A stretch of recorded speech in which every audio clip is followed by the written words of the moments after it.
Alright, we're live after some very unsure yeses to the ready check. Welcome! We are doing Whispers in the Dark today. Unfortunately, we'll be missing one of our players. They're down with a pretty bad ear infection, so... and all kinds of other kind of melodies, so wish Kairos the best of wishes.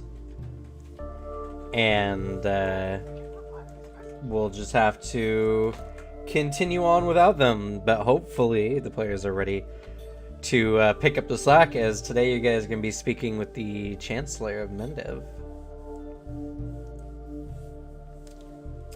And sorry for the delay, Flame Loud. Unfortunately, YouTube streaming is just not as good as Twitch streaming yet, unfortunately. But hey, it doesn't matter, because you can always watch us on Twitch, or you get to watch stuff from the past. Yeah, that's exciting. Anyway, other news. We are 2 subscribers away from 100 subscribers here today, which is very exciting. I'm dreading it. There's I'm gonna have to make another video for this week. I actually just posted the 1-year anniversary video today. I think the thumbnail might be scaring some people off, so I'm gonna have to change that. But it's a fun video, so I do recommend anyone who is here to go watch that video at some point. It's worth a lot of laughs. So, this week we'll also be starting Shadows That Laugh on Friday, which is going to be very, very exciting. I can't wait to explore the Mwangi Expanse with everyone, and also just horny orcs. Horny orcs. Just horny orcs. All you need in life. So, it's going to be a great time. I can't wait. Beyond that, nothing new. We might see the channel tip over into 100 subscribers today. Oh, yes. Also, this week, I'm going to do a manic first impression video of the Guns and Gears book in 20 minutes or less. I'm not excited for that, but it's going to be an interesting video. I'm just not gonna breathe for 20 minutes straight as I just talk about everything in the book as quickly as I can. So if you want to see me suffer, look out for that video on Saturday. Beyond that, which I love saying that line. I have a lot of lines I say a lot. I didn't know I said really, really a lot until I started recording myself talking about Pathfinder. And you can count, like, each video has at least, like, 10 or more really-reallys in it. It's a habit I have to break. It's gonna drive me crazy to edit. But on with the session for today. So we're gonna go ahead and jumping in. You have all just convinced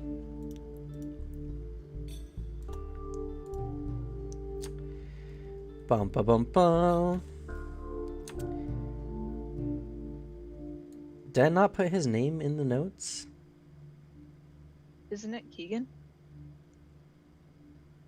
Yeah, I think it's Keegan. Something. That's like Datsk. I wrote it down. It's actually further up. It's what you posted before Brayden posted the lesser sinew shock serum.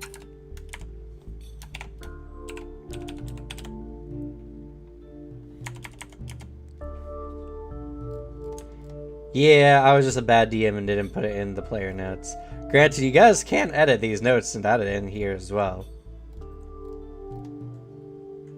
But in the end, it's my fault.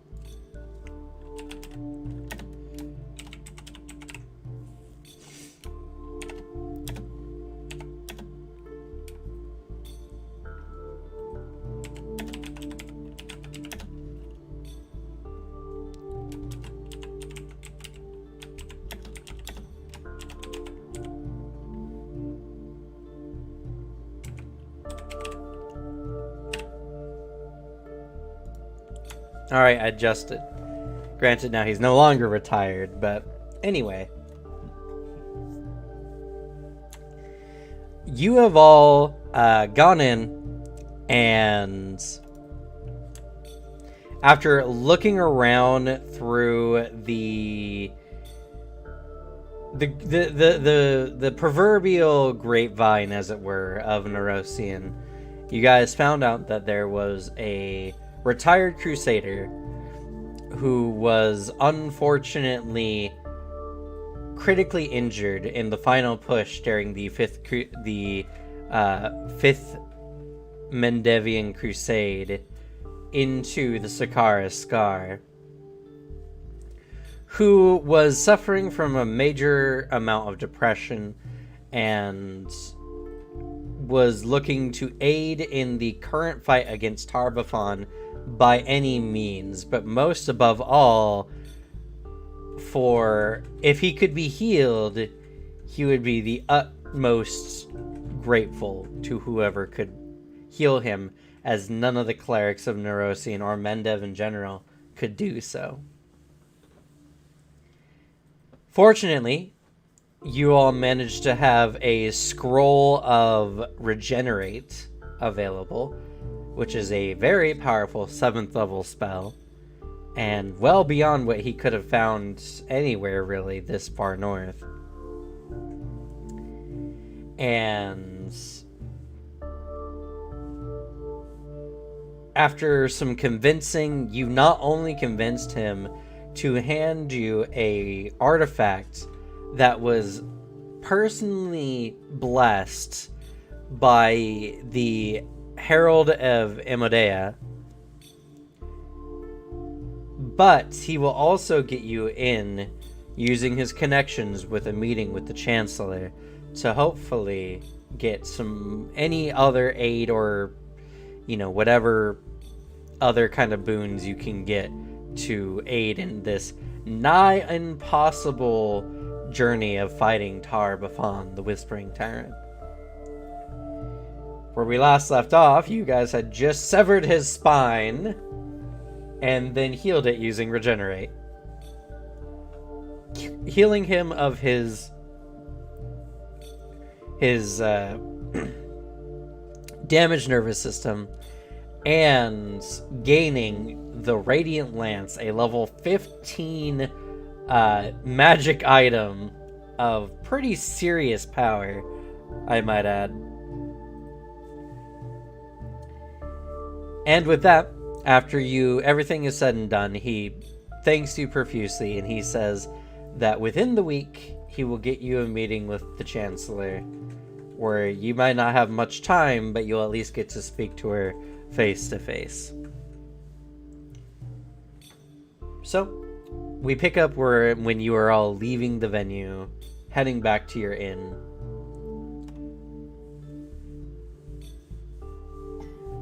As we're walking back, Gamble Japes actually is a bit slower in comparison to everyone else. She's staying at the back of the group, just absent-mindedly, not really focusing on anything, just following mindlessly with the group.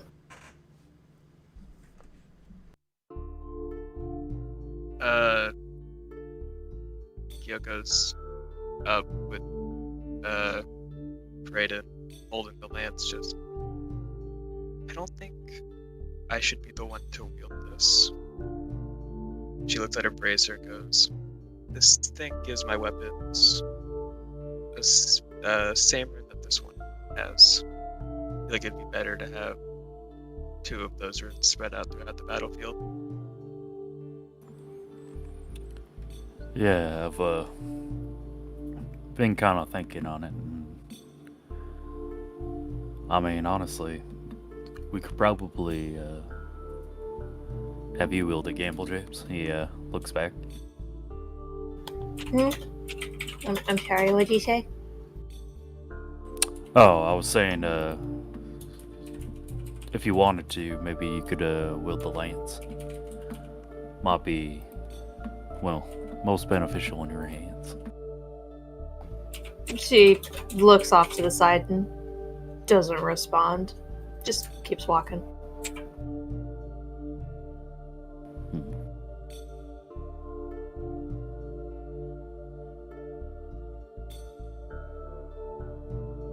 like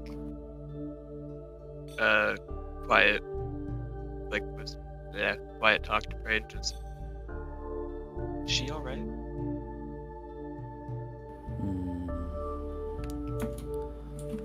Feel like there might be something. Kind of wish Peak was here. They were a little bit closer, but I'll have to ask later. Let me know if you can. Sure, I could do that. That being said, I'm glad it went as well as it did. There was a moment there I wasn't sure that the strike was going to be true.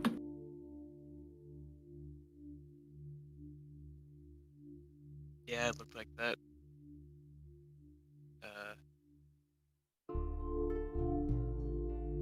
Finley is your name? Yes, Okay. I don't know why I completely blanked. it's alright. Luckily, Claire, is you on? Sorry, repeat that? I said, luckily Finley was there. Said eased you on, but that's not like what I meant to say. Guided strike. I suppose that's true. You're about to say something though, Finley? Oh, I just noticed something's off about Gamble Jape, so I was thinking about talking to her right now. Oh, well, go for it. You see Finley walking towards Gamble Japes, and she asks, "Hey, you okay?"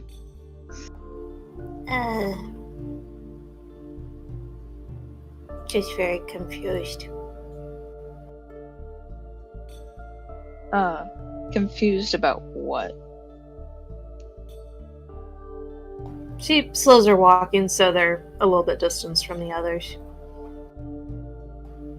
This wasn't ours. I don't understand why Dalen wanted us to get better, and here we are asking people for things. It's not like asking for knowledge to know about a creature to fight. We're just asking for their things.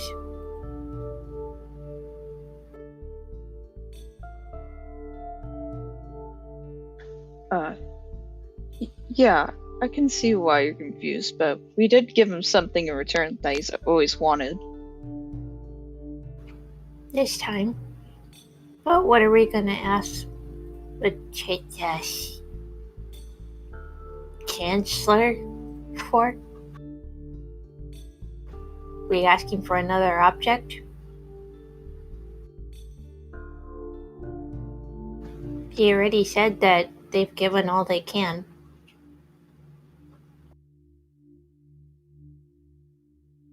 And he was really hesitant about offering a prized possession and then getting us a meeting with them.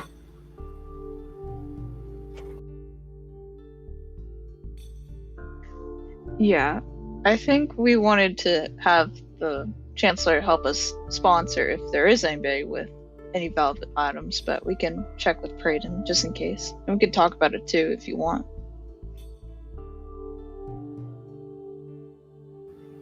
I just don't know how this is going to help us get any stronger. Because he's a special case. And she just motions back to the house. But what about others on the road? And we ask them for their aid. I don't know, it feels like stealing to me. Don't worry, I steal stuff all the time. We did not steal from this guy. We traded, and we won't need help because we're pretty awesome on our own, especially with this cool weapon we got from this guy.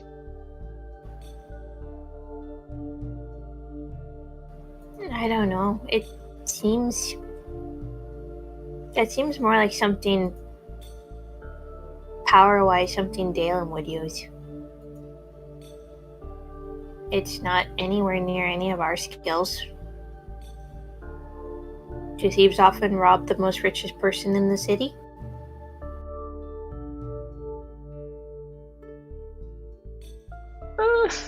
Sometimes. I think I just need to go to sleep. My head hurts. It's alright.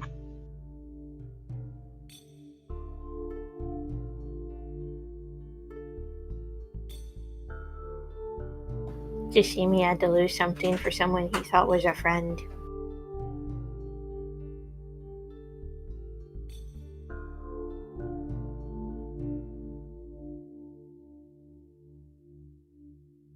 Yeah.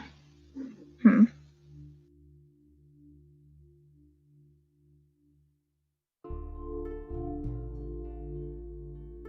And she picks up her pace and catches up with the group.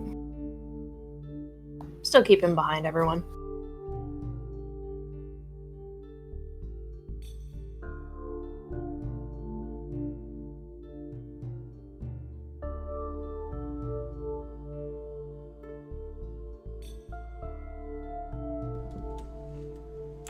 All right. Well, eventually you all make it back to the inn, and you now have some time. You have about a week or so before your meeting with the Chancellor. So, you guys can decide if there's any kind of downtime you want to do, or maybe you want to retrain a feat you have, or you guys can just do some light roleplay, or we can just skip on to the next part. I think Gamble Japes would spend the week leaving town to go look for Gammy in the wooded area. Okay.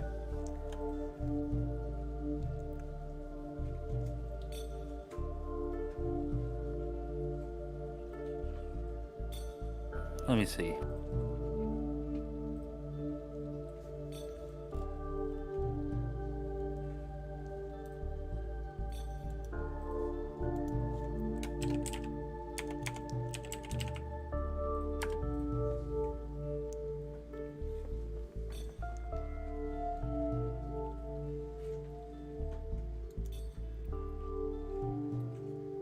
I work for that week.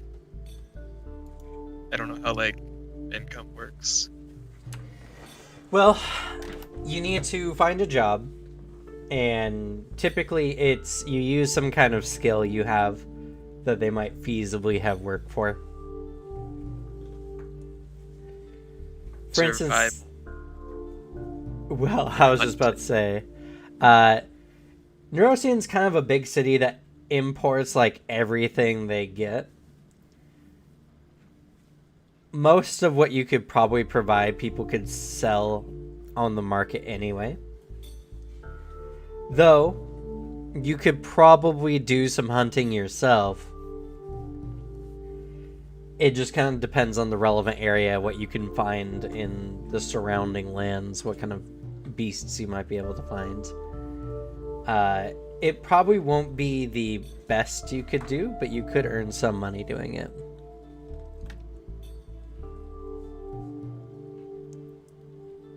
Sure, why not? Okay, sure thing.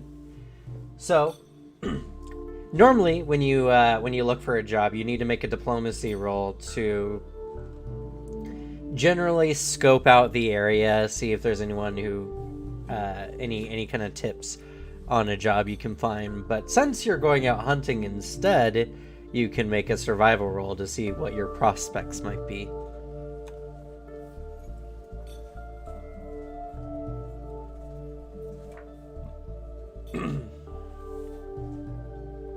Okay, and you even have a feat slightly related to this as well.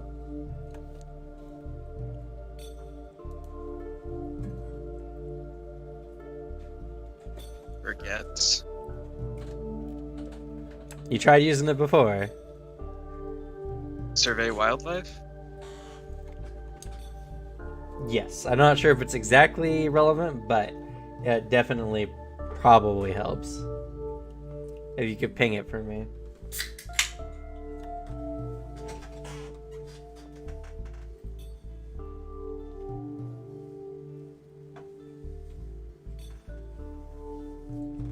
Okay, So yes, that actually does help, because normally it takes you a few hours. You spend about 10 minutes just scoping out the surrounding area, and you get a general sense of what kind of beasts are about.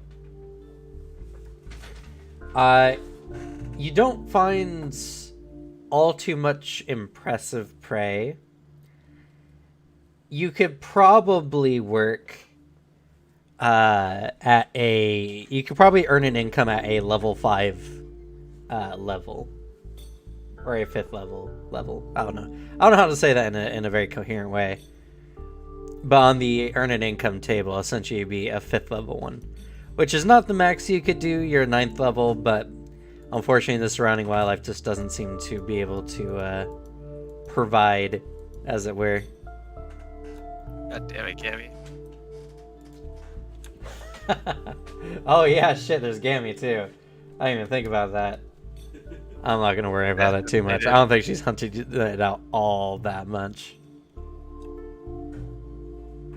But I don't know. Maybe when Suzanne gets back, I'll have Gammy roll survival just to see.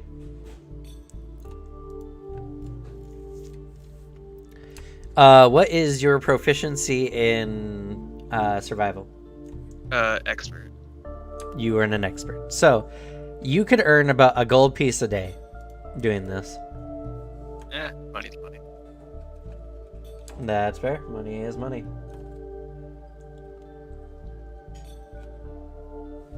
Okay. So you need to make one more roll.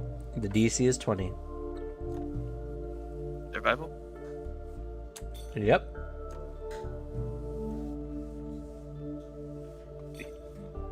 Easy clap. Over the course of that week, you get 7 gold pieces. Hell yeah. Bringing in for seeing if anyone nearby wants them, offering a decent price, and you're quite the successful hunter, and they're very impressed. Woo. In fact, Oh, while you're... Sorry, go ahead. It's related to something else, so you can finish first. Okay. While you're, doing your trade, you do hear from the various merchants that are willing to buy your pelts that they are sad that the surrounding, flatlands has been so deprived of bees. They're surprised you could even get this much, honestly, around. And especially with how dangerous the Estrovian forest has been. It's truly a wonder that the city hasn't collapsed, as no food can be grown, no livestock is really available, and what predators do remain are ravenous and are willing to, even at risk to their own life, get into what small farmsteads still remain and devastate the stock. Almost in a suicidal manner. Damn.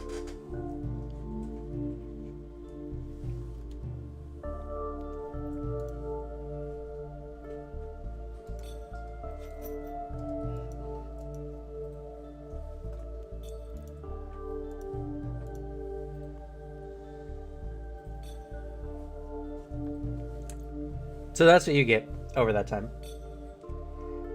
Is anyone else doing anything? My question was... Sure. Hunter's arrowhead says to be carried in a pocket or inside a quiver, but can I instead attach it as a charm to my hat? Sure. It's off the left side? Okay, sweet. Small wardrobe update. Yeah, no worries. I love the aesthetic.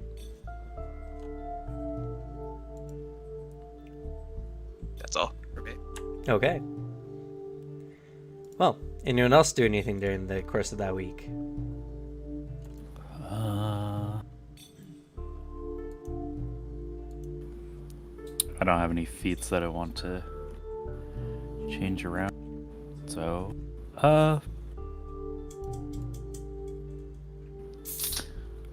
A lot of their soldiers have, like, gone off and everything, right? Is there... Yes, loosely what you heard, unless you want to do any further investigation into it. It seems that a good number of the Crusaders from the Fifth Crusade have left and have headed down to what was it? It was Green Tier? I think I put it in the notes, but I might have just also not did that yet because I'm really smart. Really the smartest.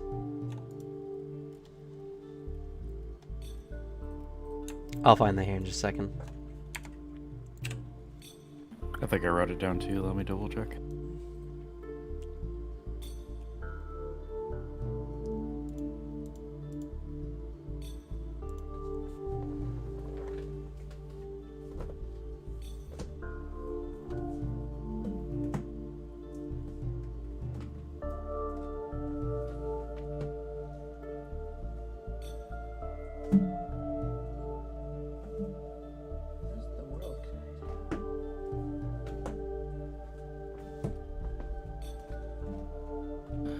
Alright.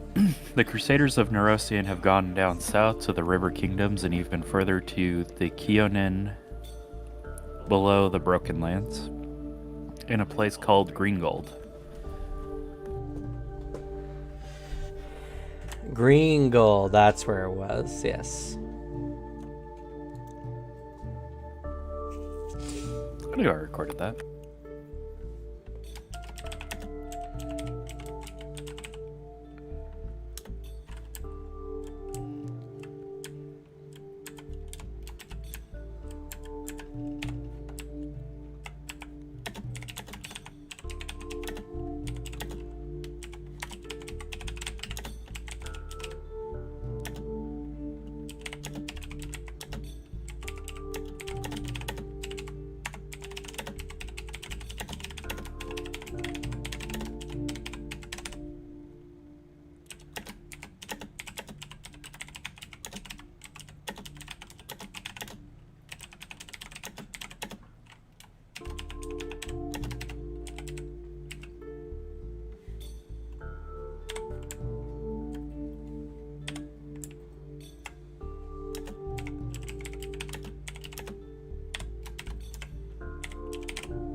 Alright, added that to the notes. I was gonna see if there was any like guard work or manual labor that Britain could probably do. Okay.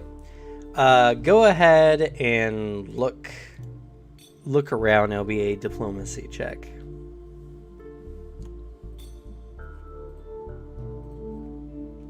$32. Jesus.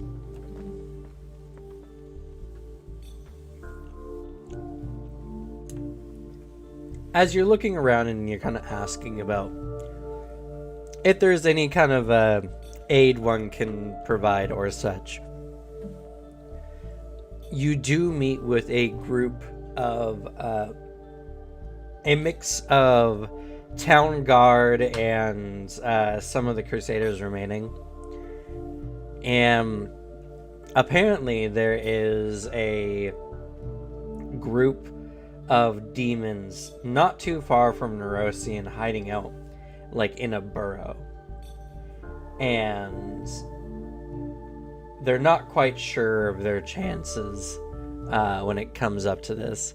If you come up and offer your aid, or if you do, I should say, they're happily willing to take you along and pay for your time. This is a 9th level job, and it will use your martial weapon proficiency. Okay. Which I am assuming you're expert, correct? I am. All right. So, upon success, you will receive 28 gold pieces. pretty good.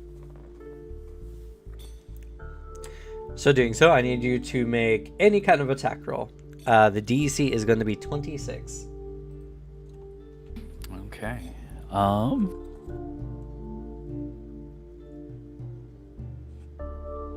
Given that I can protect people, and when I do hit evil creatures, I do extra persistent damage. Would that offer like a circumstance bonus at all, or? Nope, you're traveling with other Crusaders with similar abilities. Okay.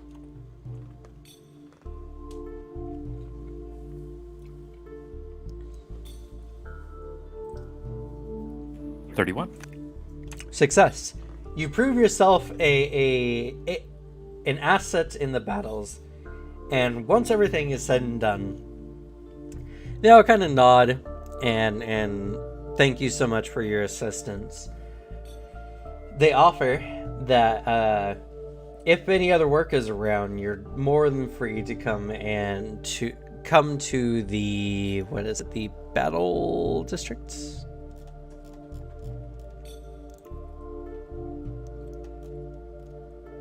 Nah.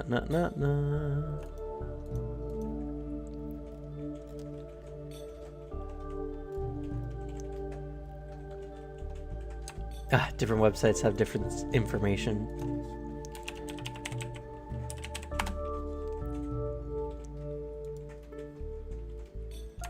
Yes, it is the battle district. Ha! I was right.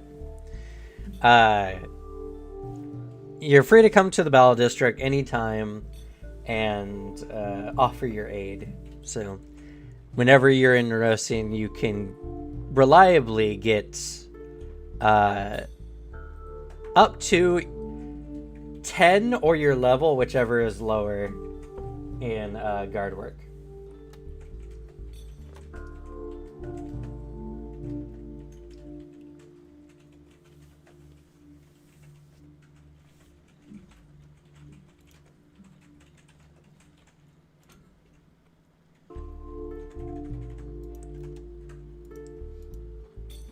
That could be very useful, actually. It could be. It's a very easy and reliable way to earn money. Anyone else doing anything during this time? Oh, yes. Well, what were you going to say there? What was the payment for the job?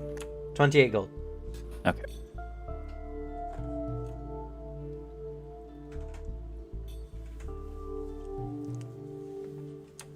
Gamjapes, roll for me survival to try to track down Gammy. Also, roll Gammy's survival to see how much Gammy's dwindled the surrounding wildlife around.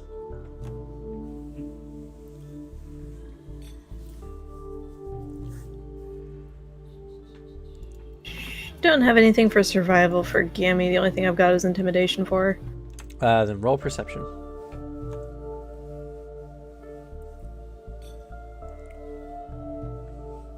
Oh no. Pretty solid. Go ahead and roll Gamble Japes' survival now to track her down. First day's rough. Yeah, you spend the whole day looking on the first day and you don't see hide nor tail, but you do notice a lot of decapitated animals along the river banks of the Egress River. Well, guess someone's got a use for these. And she just starts taking the decapitated bodies and shoving them in the bag of holding if they'll fit. Okay.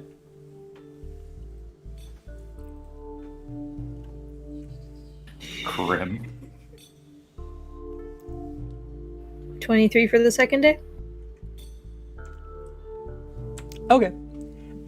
Gammy's not particularly stealthy. And on the second day, you kind of follow the mayhem, and you find Gammy sitting there, banging her axe against something on like a stone. And as you kind of come around to see, Gammy has pureed with some small beast at this point. As she notices your approach and she says like, Gamble Japes. What are you doing? Gammy's busy. And you just hear clank, clank, clank, clank in the gushing of viscera. Do you want to come inside where it's warm? Gammy's not cold. Gammy doesn't feel anything at all. Not even tasty rabbits. Bang, bang, bang. She more manically smashes this poor rabbit.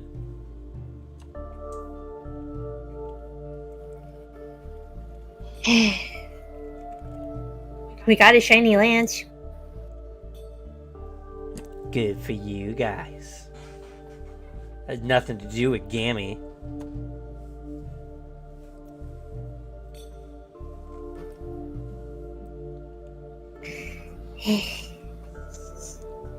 Trying to work with Kairos to see if he can make you gloves you can pick up things with.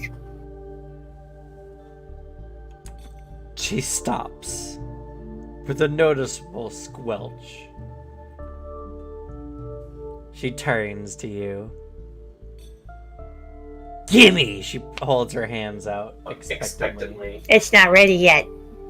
He has to find the pieces. Ah!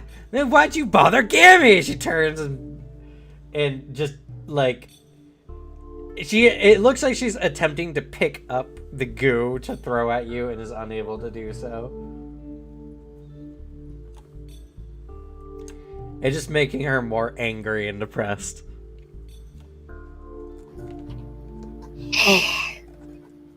Come on, let's go. She just starts walking as she commands Gammy to follow. Gammy turns and follows. She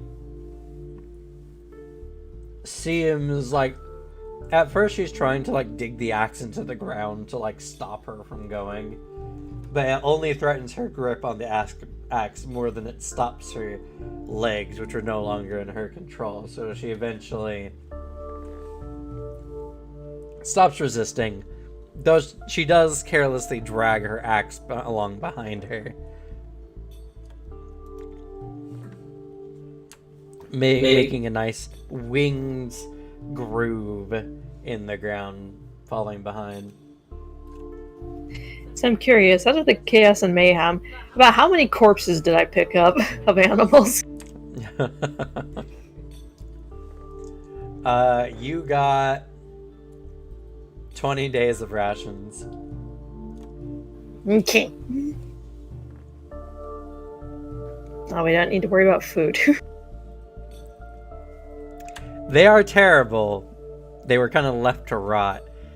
They're poor rations unless someone has a crafting skill to cook them up appropriately. In which case, they'll give you a -1 morale bonus if you eat them. Good to know. Maybe these can be of other use.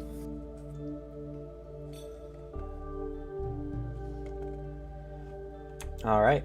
Then, as they get closer to the city, she takes the axe from Gammy, so Gammy's not making a scene. So they go back to the inn. She puts up a fuss, but is unable to stop you. Gotta be on best behavior, or they throw us out. They throw us out anyway. They don't want Gammy in there. Too many of normal folks. They don't want someone like me in there, and I'm still going in. So how are you gonna get Gammy past the guards? I have a cape. I think it's a full-size cape.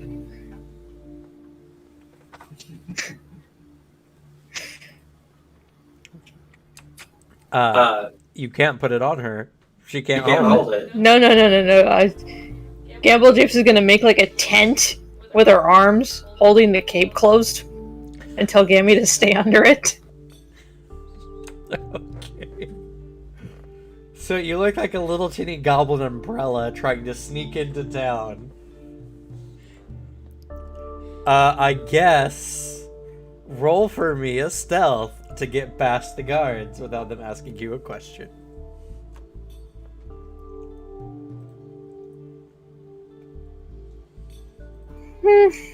Bad average for gamble dips. All right. As you're attempting to sneak into town, the guards notice your strange behavior and come over, and they're like, "Oi, Goblin! What's your business in our city?" Are these new guards, or are these the same as the ones we saw before? They seem to be different. I was given permission to come in. My party is inside at the inn. Gives name of inn. And I also have been hunting, so I came to sell food, sell rations. All right. Go ahead and make a deception +2 because you gave, a name of an inn in town. It sounds feasible. 22. 24. So yeah, 24. All right. He looks at you and he's like, "All right, don't cause any fuss now," and he backs off, letting you pass. I was gonna say if all else fails, I was gonna use this 18 intimidation for once.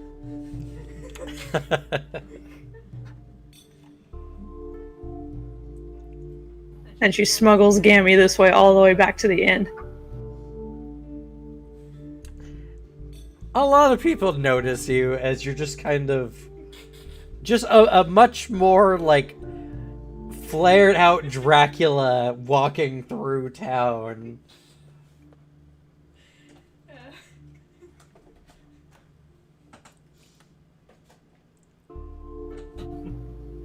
As long as no one stops her, she keeps going. As you're walking, you feel a sudden tug as Gammy tries to steal her axe back from you. Gammy?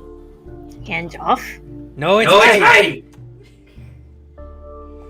Gammy? Need to be quiet if she commands Gammy to be quiet. She's quiet and struggles furiously to grab the axe from you. Then she commands Gammy to follow, not touch the axe. You're seeing some unknown force forcibly put this goblin in almost a straitjacket.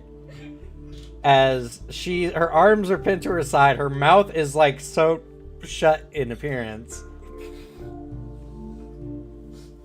She's not having it, but she can't do anything about it.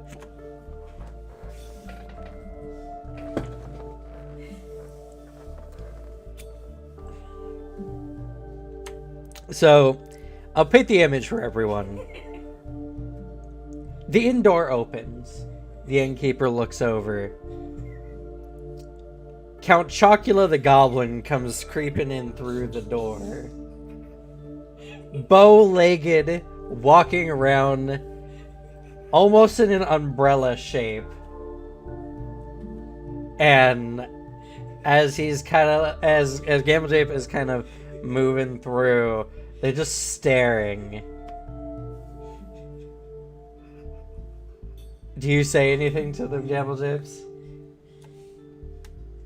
What time of day is it by the time I get back? It's like still like midday. Good afternoon. Just keeps going.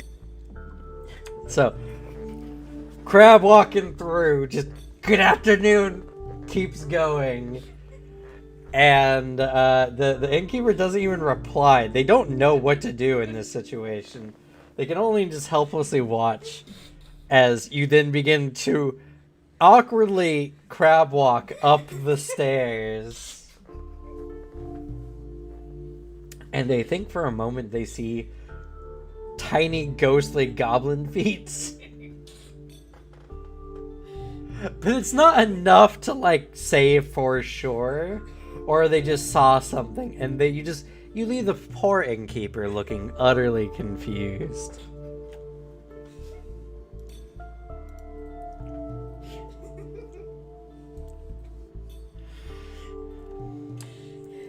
So,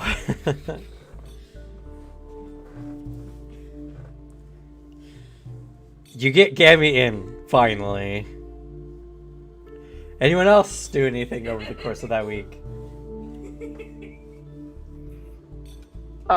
So Finley will make money, well, make in air quotations, and then for the rest of the days she'll work out, like lift weights, run, etc.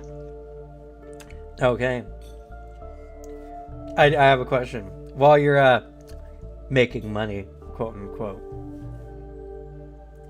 do you use your alter ego?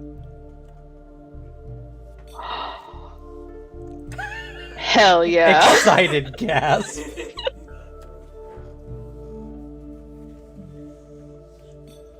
All right. So by day, mild-mannered Finley is out working out, keeping fit, eating their greens, all the good stuff. Completely, not suspicious whatsoever. But by night, tell us of your escapades. If you tell us a really good story, I'll give you a good bonus for your roll. Oh god. One moment.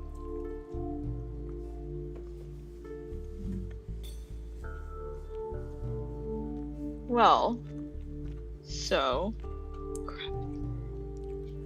Philly's trying to make money. Well, her alter ego is, so I'll be stealing from a couple of people. Well, not like famous people, but just enough to make more money. I know that isn't a good story, but oh well.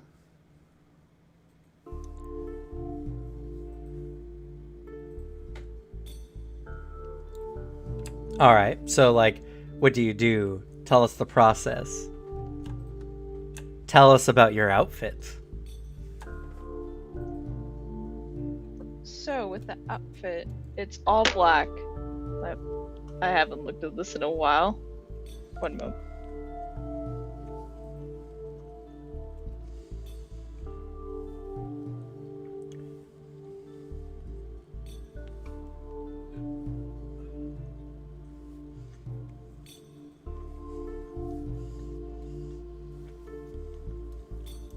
So it's an all black outfit. She has a hood and the mask is black, but it has like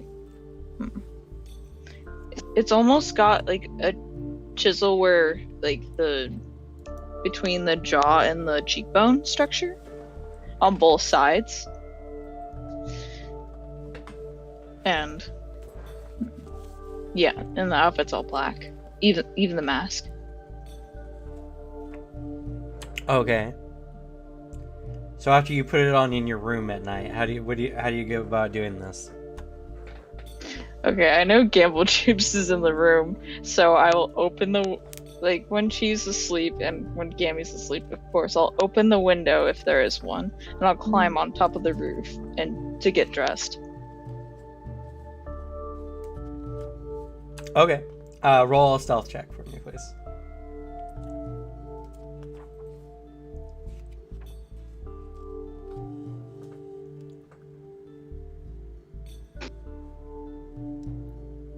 Oh my god, that's awesome. Silently, wordlessly, you open the window and slip out. Using your finely tuned muscles you've been developing during the day, you climb up the side of the building and onto the roof, where you quickly get into your new outfit. You look like a completely different person. Your mannerism changes completely, and you're now ready to be a menace to the city. Describe for us your heist.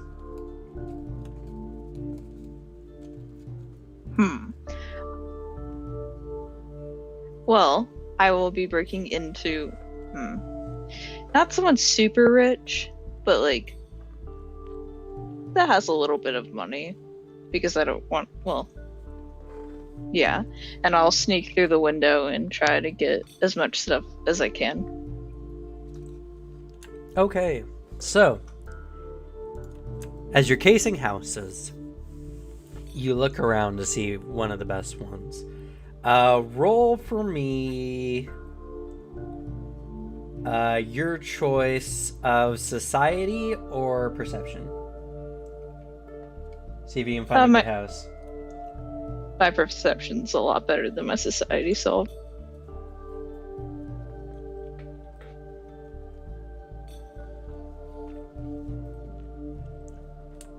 You get a good sense of the city as you were scouting it out through the day. You have a mental checklist of possible houses you could get into. You can set the DC for this. The DC is between 20 or 27.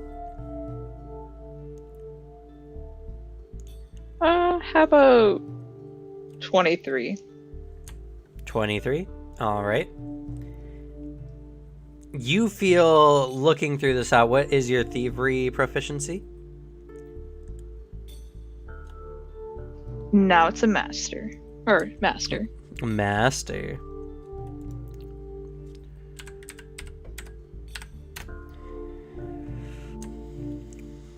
Looking at this house, you feel you could get about 17.5 gold.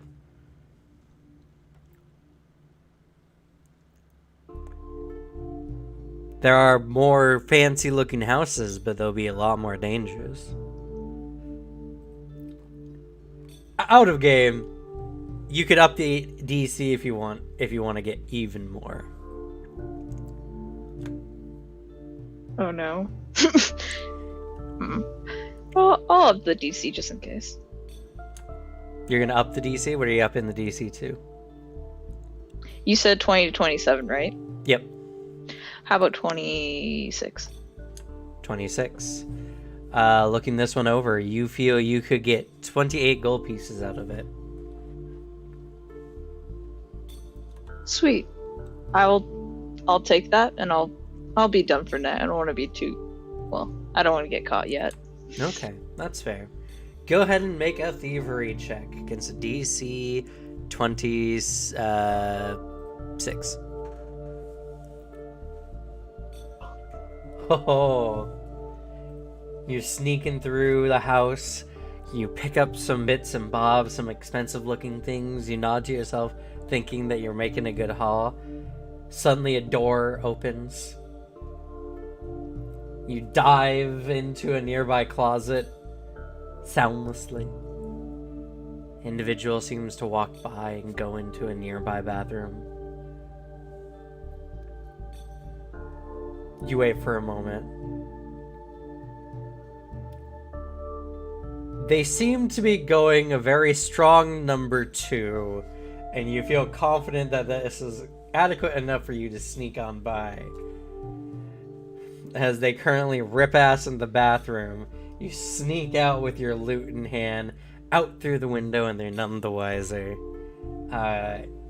On this heist, you get 28 gold pieces. Sweet.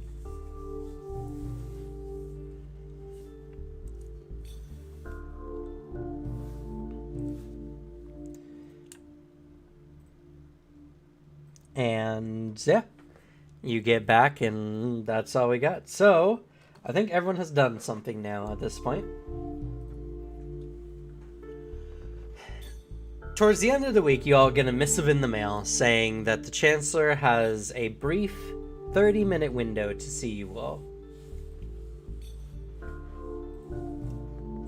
You'll be meeting them at the former palace, which has now been reconstituted into a government building for various city officials. And you'll have about 30 minutes to talk with the Chancellor. Okay. That morning, Brighton will kind of pull everybody aside.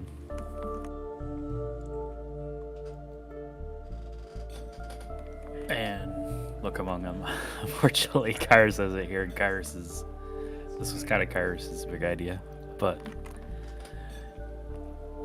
Braden will go, So, I'm gonna be meeting the Chancellor today. Was there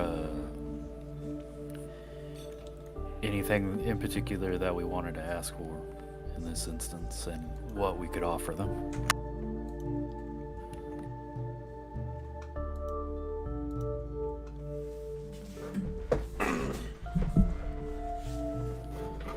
Gamble Jeeps just looking at others. Knowledge? Knowledge is always beneficial. Anything in particular? I don't think they know much about Tarbophon. Do they have any knowledge of anything else he controls? It's possible. They did send their crusaders down there, so maybe they've passed on word about possible information.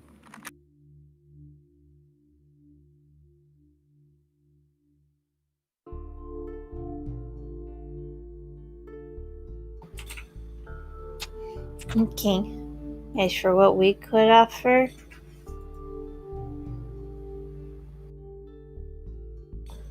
I don't think we could offer much. I'd say knowledge from the Scar, but they've already been there.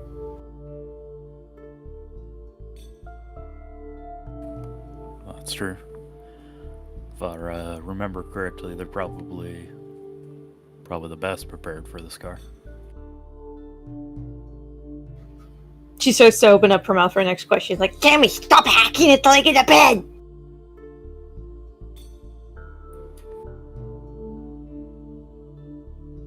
Your mic didn't go through. Gammy's getting the shakes. Gammy's got a murder. Leave Finley's bed alone! Yeah. She drops the axe on its head and just looks poutingly. You can go for the desk. She totters over and is ready to murder it. Please don't. Well, it's either that or the bed. People sleep in the bed more than they use the desk. But these people have been more than kind to us. I think I'd rather not destroy their property. Actually, Gimme, I have a better idea. What? There's some barrels in the alleyway. And? You can smash all you want in the alleyway. Can't do this, must go do that. Make up minds. Go smash barrels in the alleyway. You do realize she'll have to go out through the front door as she can't take the axe through the walls. Open the window. actually, what floor are we on? That's actually a good question. It's the second floor, but Gamma doesn't take fall damage. Gimme can use the window. You say that, she looks... She leaps and breaks the window and falls to the story below.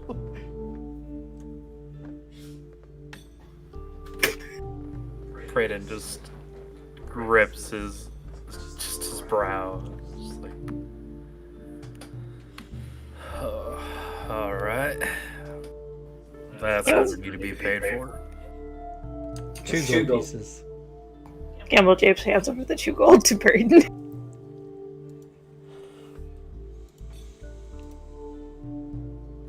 Matter of fact, here's 2 more gold for the bed since Gimme took an axe to it. Yeah. Yeah.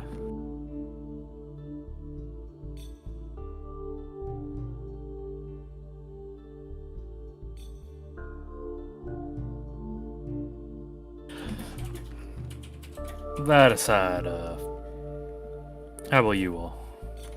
Finally, what do you think?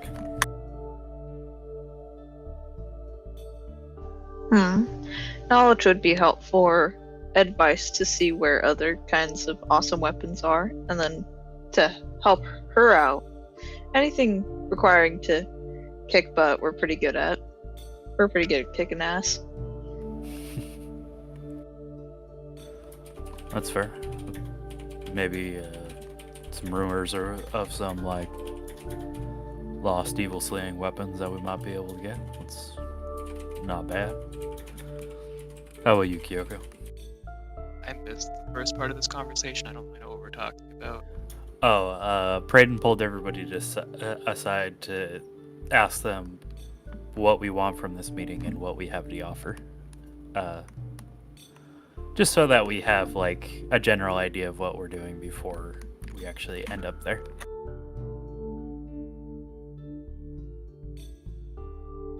Something that might make talking a little easier is telling them the fact that we work with Dalen.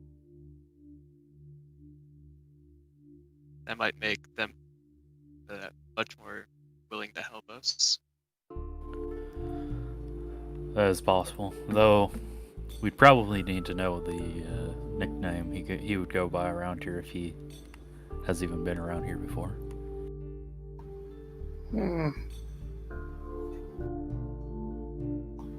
We've ran into situations where we use his name or nickname and they don't know what we're talking about, and then they meet him in person and we find out a new nickname. Yeah, that guy's got way too many nicknames. The irony in that statement is so funny to me.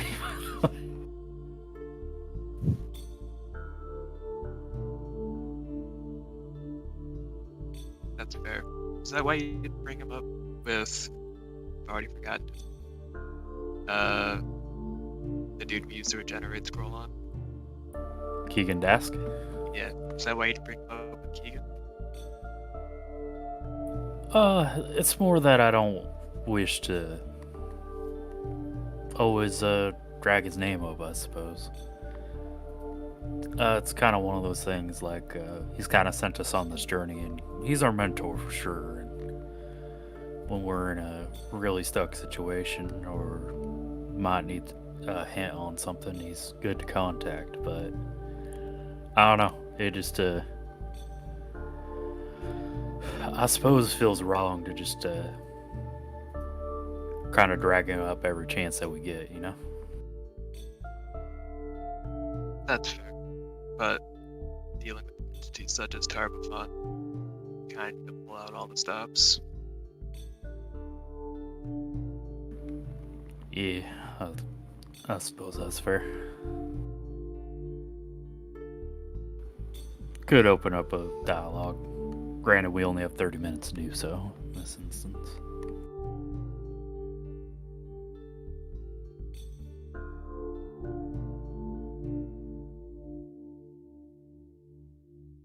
Oh yeah, we do need to sell the cold iron stuff at some point.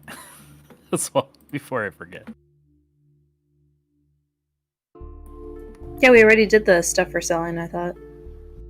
Not for the cold iron stuff, and Cam, your mic didn't go through again. I told you we could. You could just sell it. That's fair. I guess I could just do that real quick while we're traveling there. All right. And Kairos, what are you thinking? He's been stricken with the mute sickness. No. The How about- disease that's been passing through everybody slowly. The stare.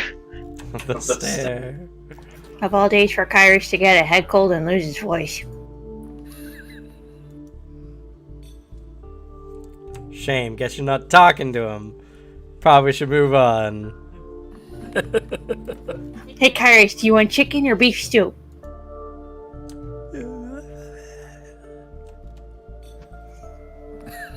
Oh god.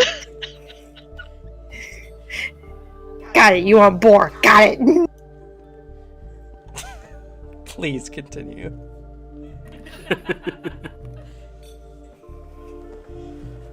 Cold iron armors sell for 150.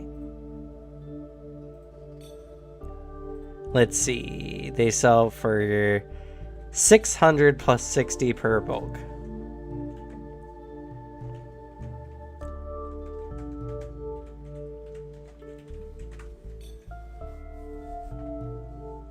They're how much? So it's 600 plus 60 per bulk. Yes. Right. What is the bulk of you? 3. So that's another 180. So 780. Good lord. And then we also have a longsword.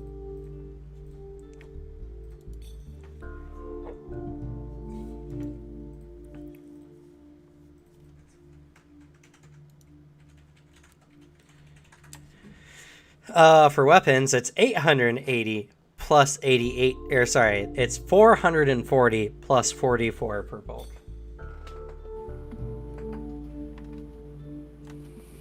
$484. Okay.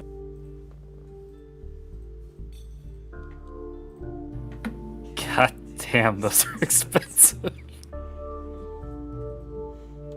You have to remember, cold iron is a process of banging the metal into shape with no heat. It takes a lot of manpower to get them made. All right. Well, let's split this up among the group. Cam, you might need to add it onto Kyrus' sheet. Sure, I can do that. Let's see. Cold There's- iron. I have the Fey trait, Fey influence. Do I react in any like negative way to cold iron just by like touching it? That's a good question.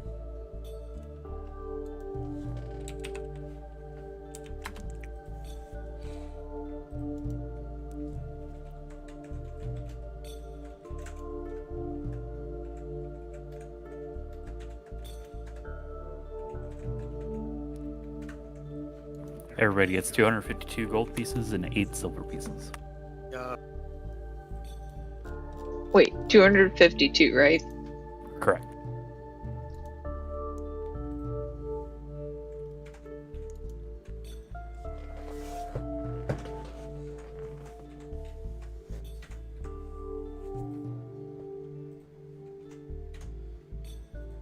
And suddenly I'm rich again. God damn it. No, you don't have any weakness to cold iron. Oh no, like not weakness, but like, is it just like feel? Like, does it hurt to touch, but like doesn't damage or something?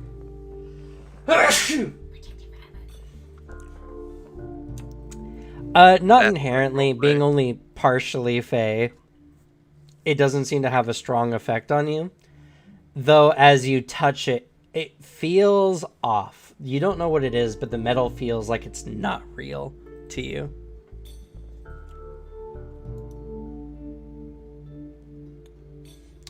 It makes you slightly disassociate for a moment. That's oh god. You don't know whether what you're touching is real or not, and it's a very hard description to make, but like it's like the material does not feel like metal to you, despite having all the qualities and sensations of metal.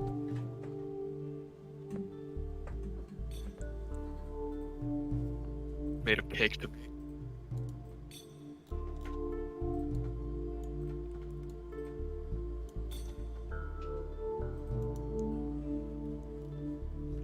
And oh, there it is. 252 and 8 silver.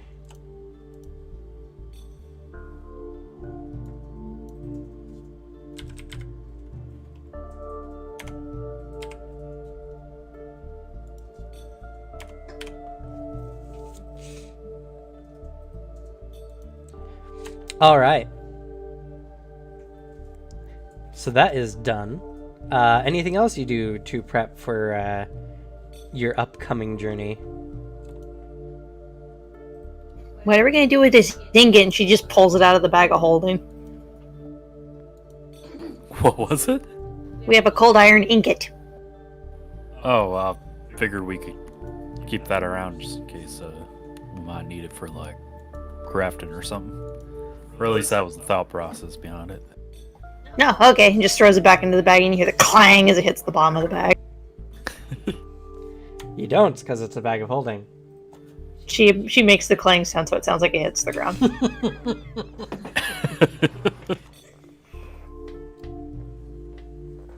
Please roll me a performance.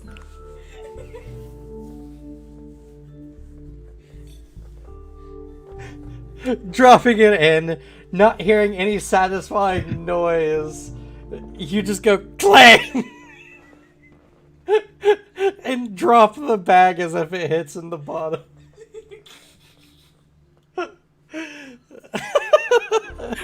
Not bad either, by the way. That's a 15.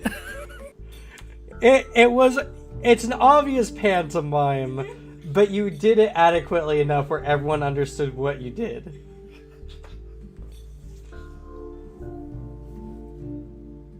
I love Campbell Japes. It's so fucking funny. You know what? Take an extra hero point.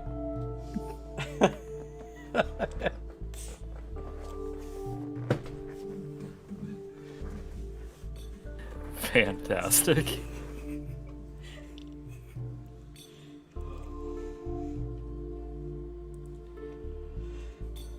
Oh.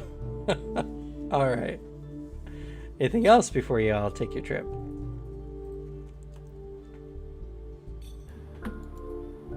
I guess we also have this cold iron chain, don't we? Like chain mail or like a actual chain?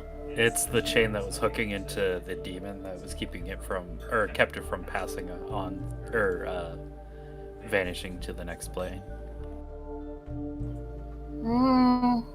We could use it to tie up things with, so we can just throw it in the bag. Well, that's true. If all fails, it's additional rope. Also true. Let's see. It's not that long. It's only equivalently about the length of a spiked chain weapon. Yeah. Okay.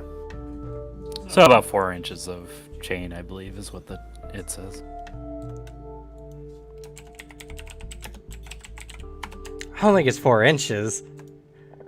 Oh, 4 foot long. Sorry. Yeah, I was about to say, like, you got like a little teeny chain that you just like, nah, whip people with. Apparently you can trip them with it. Does a D8 damage? Fuck yeah. Bing. Not even half of it. I was gonna say, if that's what it is, then we've been running my game way too wrong with Captain. You know, she just slapping people in the face with a keychain.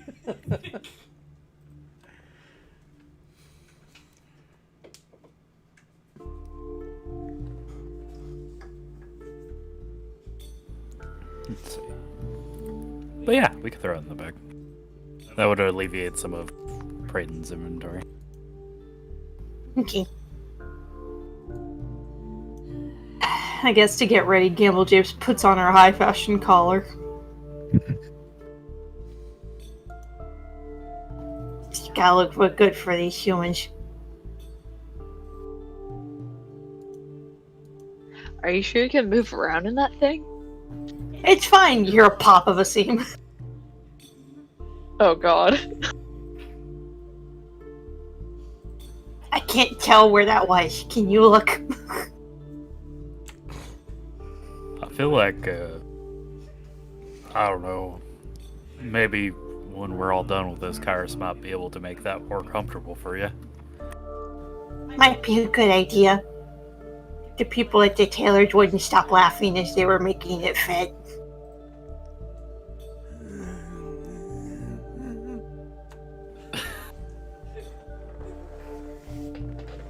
I think he was saying that he still owes you for the yellow sweater. Nah, he already paid me back for that. I know, I was just kidding.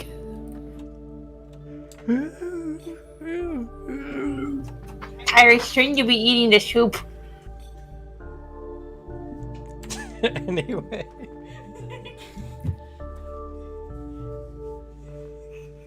Alright, any preparation that we need to do before we go?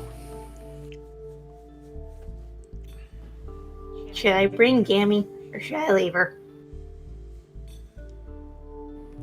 Oh, that's a That's a loaded question. You hear loud barrel exploding noises outside. Please leave. Would it be wrong to dissipate Gammy for a day? I don't know how to do that. Also, if you said something like it was so quiet, we did not hear it. Oh, I said no. I said please leave her. Actually, the noise she's making outside, looking out the window, has she drawn a crowd? Not yet, but it definitely sounds like soon. Is that better? Much better. Yeah, much Yes. better. I said please leave her. Yeah, we heard you. The second time you Oh. mentioned it anyway. Oh, okay. Okay, because I could do the cape thing again. The cape thing? She sighs and it struggles because of how tight the clothes are to put the cape on. Like, Finley, can you help me, please? Oh yeah, sure. and then she does her best umbrella impersonation of what she did to get Cammy in the city. You can't do it because the clothes restrain you. It just looks like you're holding it out like a towel. Which is only more confusing to everyone you're trying to demonstrate to. Let's see.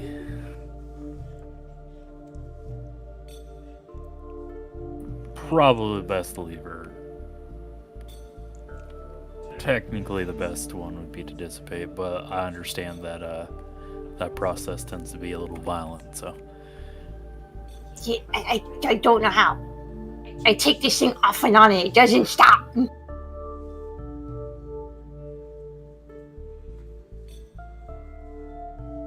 all right, bring her back in, and I guess order her to the best of your ability, not to decimate the whole place or harm anyone, any animals, and the like. Or give her something to entertain, like a bunch of rocks or something. But I don't know. She can't pick them up. Ah, crap, I forgot.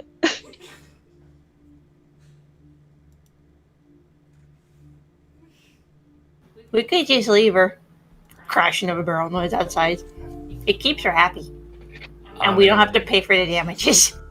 The last time that the guards saw her was with us. So The guards I passed through were new. So, they may not know who she is. It's a big city.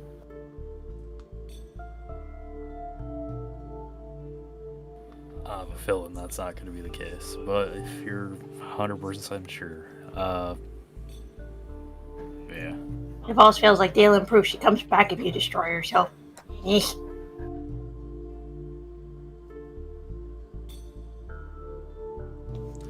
Just to avoid possible problems in the near future. If some guard comes by and banishes this ghost or whatever, what do you think they'll do with the weapon she was wielding? It's just a great axe. Okay. It's a Alright. great accident that Ghost touched her in. It's a +1 great axe. True. Gamble Jeeps will purchase another one. Alright.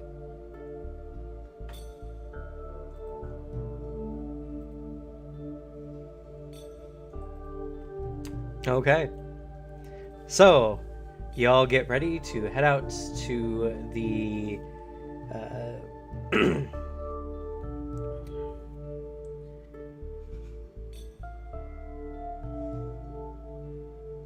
whatever the building has been renamed to. I honestly cannot think of a name at the moment.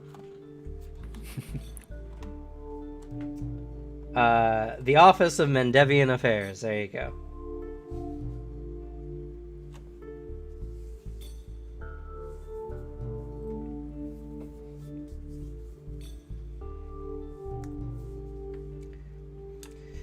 So, as you all move through the city and approach, you see that Neurosian, as I mentioned before, is in a giant diamond shape for a fortress. And towards the innermost section, you see a large castle, very extravagantly built. There seems to even be like some hanging gardens and such on like some upper levels. As you enter in through the front doors, you see that a lot of construction is going on underway, as what appears to be like this grand entry foyer is being renovated into an office space. And you see a young man behind a desk wearing an informal like accountant's kind of suit. The soft sounds of distant hammers and chisels are going on in the background. He greets you all as you enter.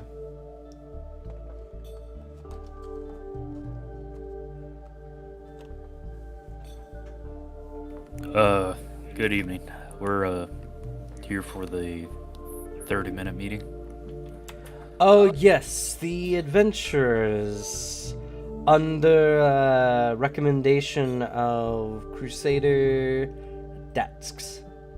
Dax? Dax. Yes. That's correct. Alright, I've been told to expect you, so I'll escort you to where the Chancellor is currently residing. Please, right this way. If I could ask you just a question, just so I'm not impolite. I don't really talk to chancellors that often. Is there a protocol that I should follow, or? I mean, I would just say to speak respectfully and respect her position. Alright, I can definitely do that. He nods. Alright, right this way, as he escorts you through the building, up a set of stairs, and you're kind of going over like a long balcony, and to your right you can see that like what used to be the main throne room is now in complete shambles. The floor has been torn up, the throne has been removed, and it looks like they're getting ready to build office spaces.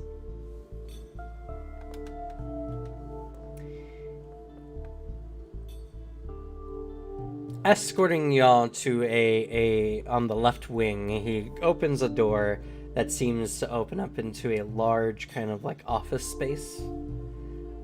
It looks like at one point this was like an actual hearings chamber. There is a bunch of seats in like this stone gray room with like a pedestal where you see a woman standing. She's of Thuvian descent.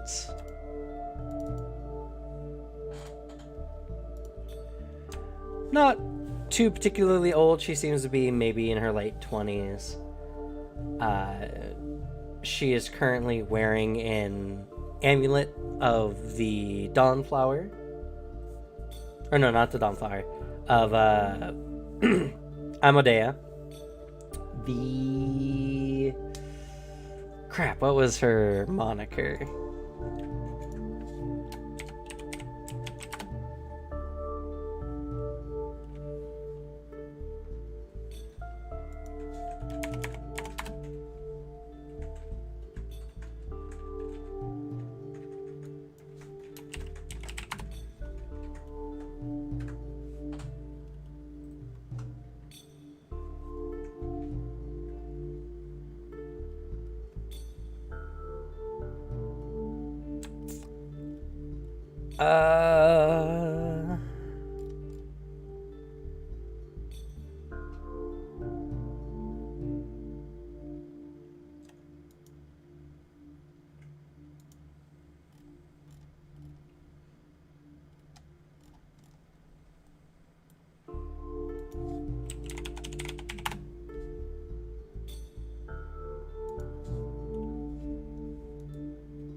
Yeah, it really helps if I could spell.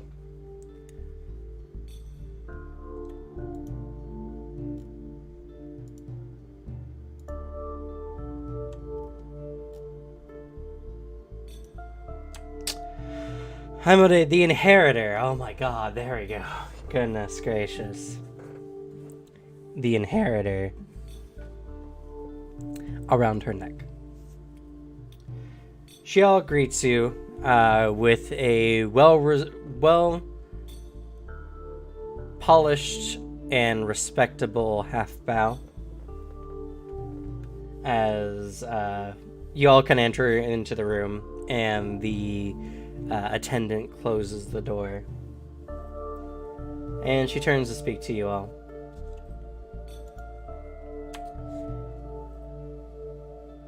I've heard you have need of me, and considering one of our most veteran crusaders have vouched for you, I am willing to give you a bit of my time, though do know that our kingdom is on the verge of collapse, and we don't really have much to give, no matter how great your cause. We understand that, ma'am. Chancellor. We've come to possibly offer up our services in helping, and not so much material goods, but maybe information.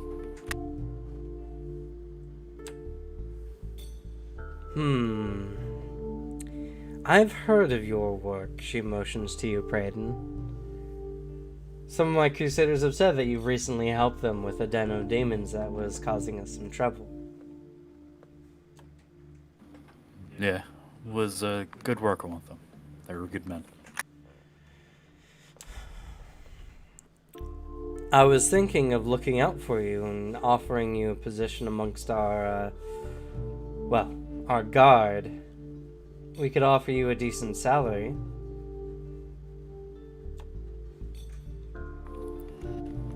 I'm afraid that might be something I might take you up on after our cause. The Whispering Tyrant is a particular threat that I'd like to see dealt with. Well, I do agree with that, though I've seen, well in my time, many brave crusaders head off to fight similar threats and never come home. I'd be loath to miss out on such a bright and positive young individual who could help us with our time, but I cannot force you. She raises her hand, so instead, all I can say is this. There's not much I know about the Whispering Tyrant or any of the going-ons of his cult. And much of what we have was already sent with our crusaders to Greengold. If there was still something you would have of me, though, I'll be willing to hear it out.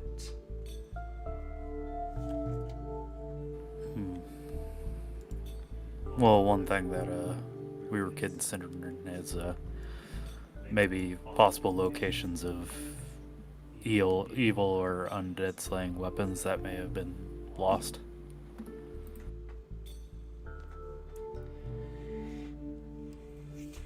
I mean, I could ask around, but I can't offer really much. And unfortunately, it will still take time and effort. You could be paying a price for nothing at all. Is that acceptable?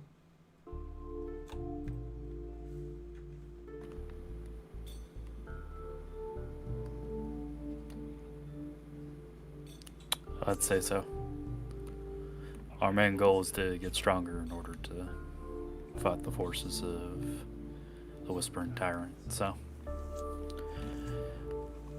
gaining a little bit of strength in adversity is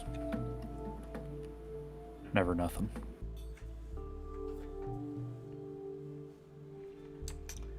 She looks at you with a very well-trained gaze. She seems to be judging you without giving any expression in return. After a few moments, she finally breathes a light sigh, and she says, "There are no weapons that will help you as much as you might think. Many crusaders always push for any advantage, pushing for every resource they can manage. But in the end, a weapon is still only just a weapon. Armor is only armor. It takes true conviction to get things done."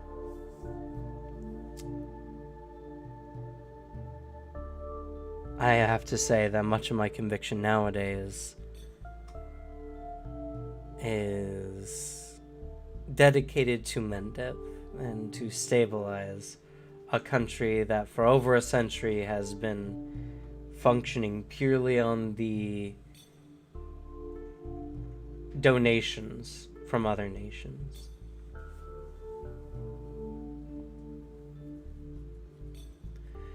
So,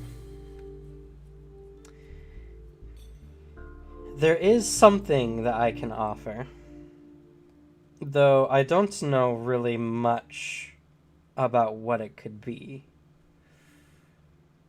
In all likelihood, it's been a rather irritating thorn in my side as of late.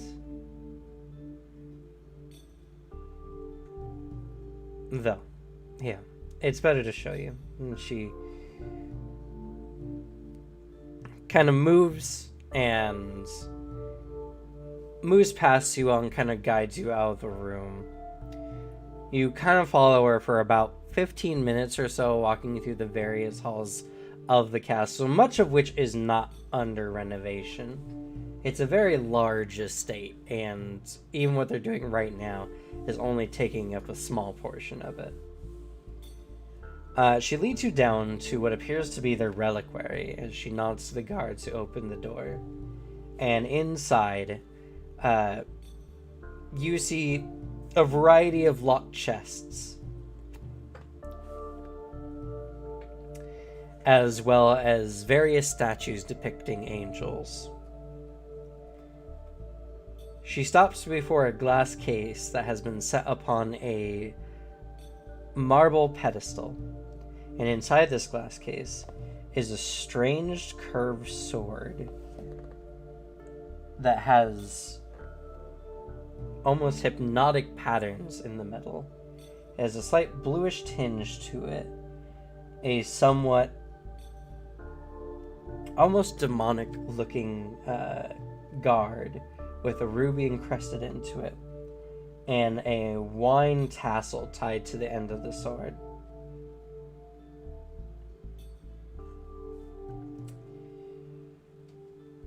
I received this gift from the Black Sovereign. He calls it the Sovereign Blade, and for some reason he sent it to me, with no word as to what it does, or even why he sent it. I've had my diviners look over it time and time again, but no one seems to be able to agree on the qualities of this blade.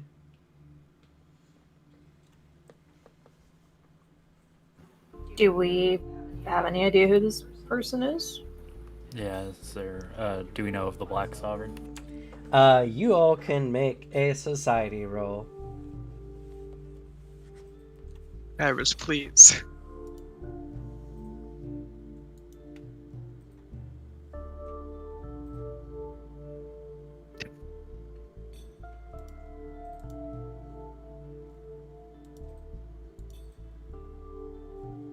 Oh, better than I thought I was gonna be.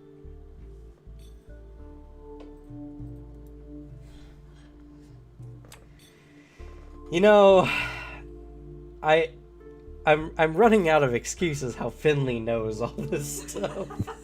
I don't know either. I'm so confused. Finley's just got intel. She's hacked the universe. She now has a secret market that she goes to for information. She just pulls it out of thin air. I think it's because Finley touched those books. I didn't know Finley was an oracle. Anywho,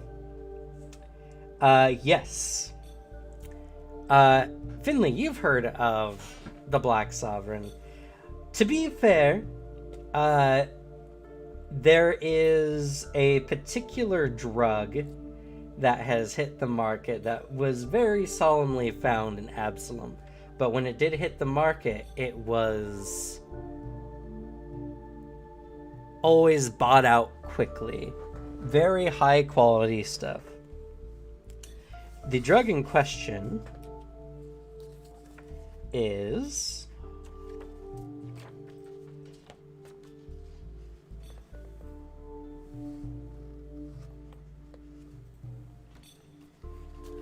I didn't even think I need to find them.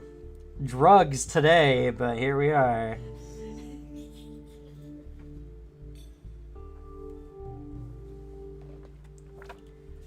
Let's see.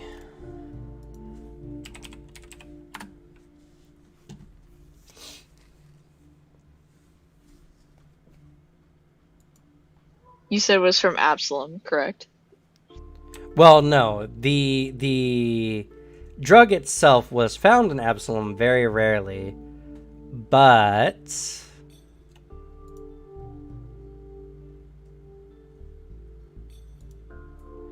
I'm trying to find the name. 1 second. It's alright.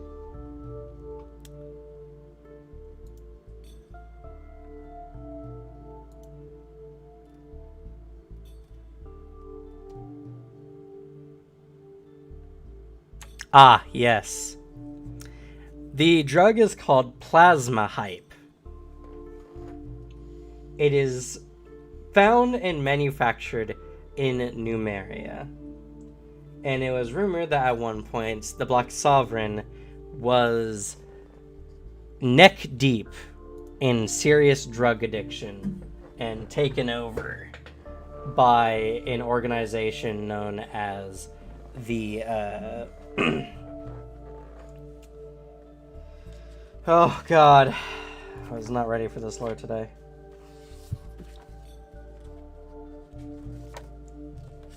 An organization known as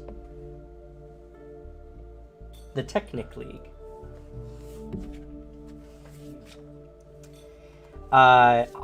Plasma hype is some really, really serious stuff. Let's see here. Under the effects of plasma hype, you get a 10-foot status bonus to your speed.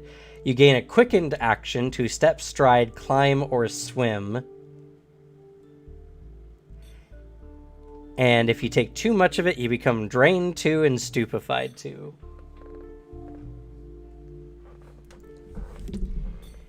It's a drug that uses some strange alchemical reagents and Numerian fluids to make essentially like a hyper version of like speed, you know. The Black Sovereign's name is Kevoth Kul, a large shit brick house of a man who is known to at one point have been a threat to all the clans of Numeria, as he once attempted to conquer all of them with his powerful might. Sovereign Steel, you've heard, is a unique metal using a varieties of star metal, making a weapon that not only has the same qualities as adamantine, but also cold steel.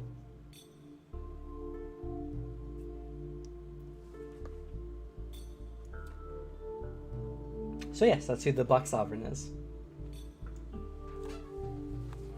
Dang it, I don't have crafting, so I can try to appraise this thing.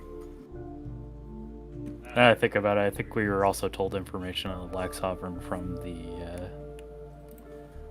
not the doppelgangers, but the The Oh, Tinkerer sure. told you. Yeah, the Tinkerer. Was it the Tinker? Yeah, because he told us that was where Star Metal was, and he told us about the robot as well. Okay. Or android. Is that before me? I think it was. Yes, it was before you. Okay. We found a gnome. He was experimenting with Star Metal. His tent blew up in the process, and he lost all of his life's work in the fire. That's so sad. Yeah, he's rowing back to Absalom in his rowboat. Oh. So that's the reason we're considering going to Numeria, because there's a better chance of finding Star Metal there. We figured we'd find some for him. As well as for ourselves, because that's really good metal. True. Irha gives you the down low on the Sovereign Blade, and I'll just read from its box here in the book. Kevoth Cool's gift, which has been given the name Sovereign Blade, vexes Erahai and her advisors. Beyond the fact that the blade is made from a sky metal alloy, its properties remain a mystery. Magical attempts to identify the blade produce varying results. At times, the blade seems capable of channeling electricity, while other times it instead burns like a flame. To the best of the Mendivian mage's understanding, the blade's properties change with every attempt to identify them. There is some consistency in their observations, however. Striking the blade always causes it to hum with a pleasant tune for several seconds, reminiscent of a tuning fork. Additionally, every person to study the blade notes a single ability that is always present across their unique identifications. Irahai's personal diviner, for example, always identifies the blade's ability to banish conjured creatures, but its other properties always vary.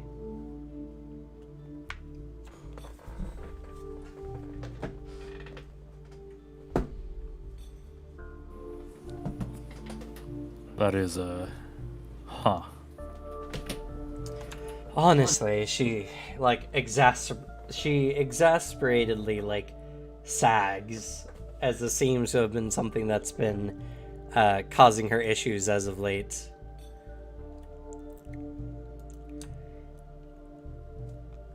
If you can tell me why this was sent to me, I don't even need to know what the blade does.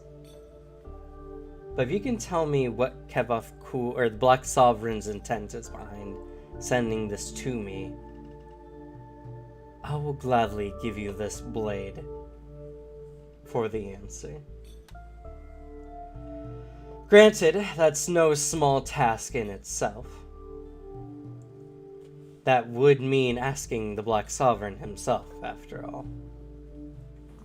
Has that been a particularly hard challenge to get into contact with him? Yes, irritatingly so. Before he sent this, we never even had much open messaging between us and Starfall. And then he just sends this to me out of the blue, she says, as she erratically waves her hand around before slapping her thigh. Well, actually, coincidentally, we were going to be stopping in Numeria on our journey, so honestly, it coincides with travel plans pretty well, funny enough. Well, unfortunately, this is as much as I can offer that it might be something you seek.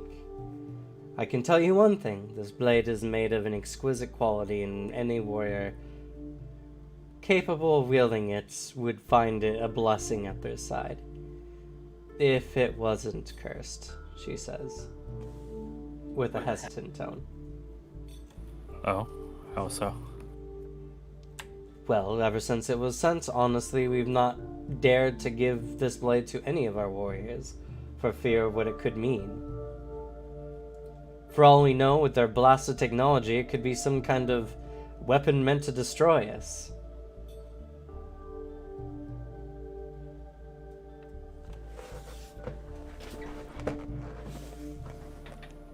Alright. Yeah, we could go on a diplomatic mission to see about it. We'll have to just figure out a way to get in contact with him. Sure. We could do this for you. Very well. And in return, I'll hand you off this blade. But as much as I'd like to send it off with you now, I would hate to... Well, I would hate to accidentally declare war by sending it off with you, re-gifting the Sovereign's well-thought-out gift, as it were. Yeah. Probably for the best to wait on that one. Depending on the reason for him giving it, anyway. So, if you go there and get his answer and return to me, I'll be more than happy to hand it to you. I honestly wish there was more we could do. She bows to you respectfully. He bows back. No worries, Chancellor. We're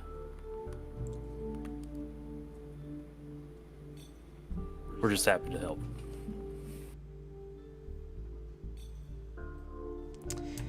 After all that, go ahead and roll for me. Oh, go ahead.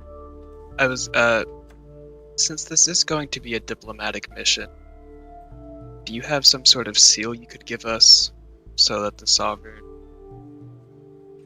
might be easier to get a meeting with him? Unfortunately, she says, due to the precariousness of this situation, I cannot be handing over the seal of Mendev to just anyone who comes by, even under recommendation. That's something that could be used lethally against us, after all. Understandable. Jinx. Pray negative damage. Oh god. That's right. There it gets you.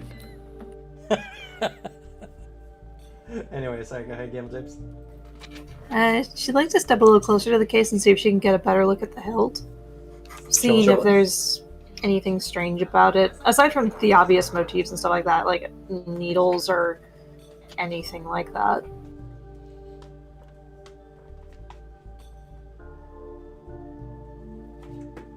That's true. You said it was kind of a demonic hilt. Yeah, it was demonic with a ruby set in it.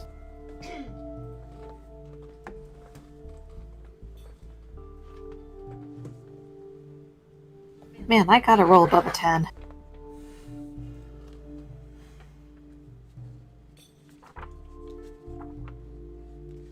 That's still pretty good.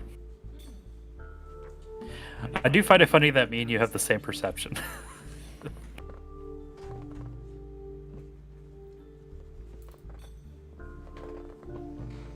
Unfortunately, I don't have a picture for everyone, so for those in the house, they get the benefit of actually seeing what the Sovereign Blade looks like. Bad. My immersion.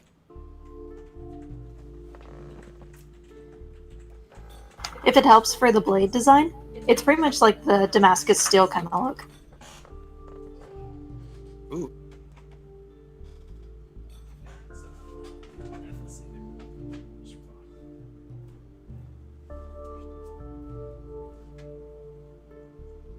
That's pretty sick, actually.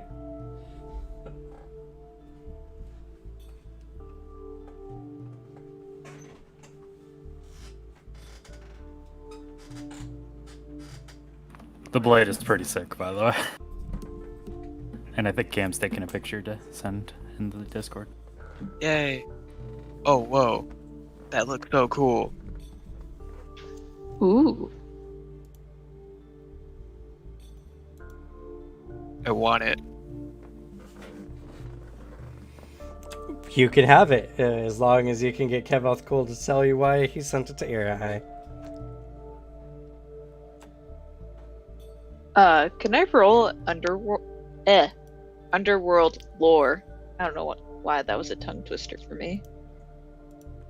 For what purpose? For the sword to figure out. I don't know. No I'm one just knows what the guessing as sword fun. does.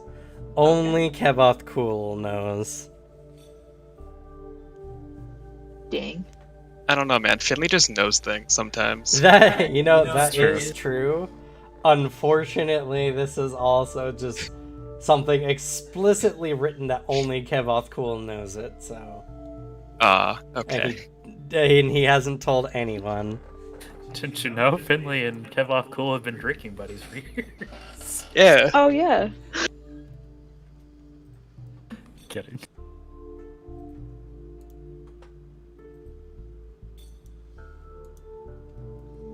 So for Gamble Japes' perception, that was a 23. Yeah, you don't notice anything. I mean, it looks wicked, is the best way to put it. It doesn't seem to have any demonic iconography that you notice. But you can definitely tell why Erahai has been kind of off-put by this weapon, as its menacing, like, features makes it almost seem as if this weapon was sent as a threat.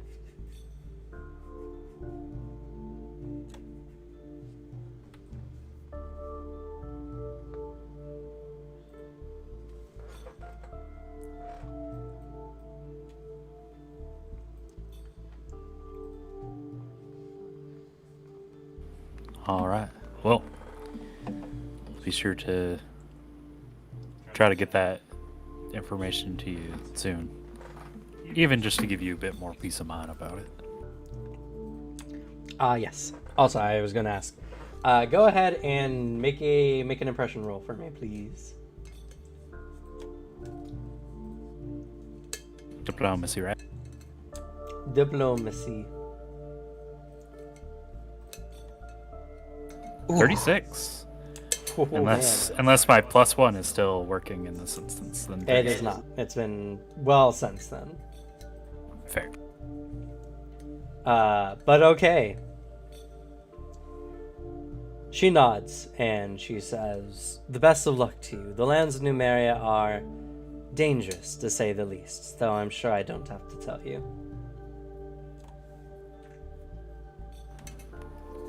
Yeah, we've been warned. We're trying to get prepared for going there. Funny enough. Thank you for having us with your time, and please look fondly on Crusader Dask.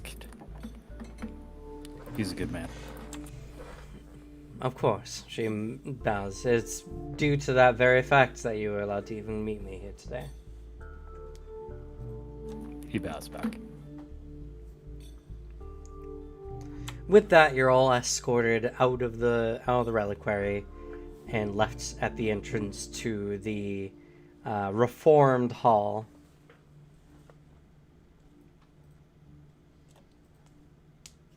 So when you said they were trying to set up office spaces, are you talking like cubicle office spaces, standard desks, or are we talking about just adding walls? It looks like a place where people can come in and speak to representatives and such like that. So bigger, more impressive. It's like your boss's office in a retail setting, not grand. They might have a window, they might have a big desk in their own personal space, but not anything like actual fancy rooms or anything like that. Okay. I'll walk out with everybody. Brain goes, sword's interesting. Has a similar ability to what I can kind of do with my weapon, but it's chaotic, it seems like. It sounds like it might have been a threat, because you don't just send demon-style weapons to people that hunt demons. That's true, but they didn't dictate anything evil from it. I guess that said something about it being cursed, but we're not sure what that curse might be. Maybe they think it's cursed because they can't figure it out. That's a possibility.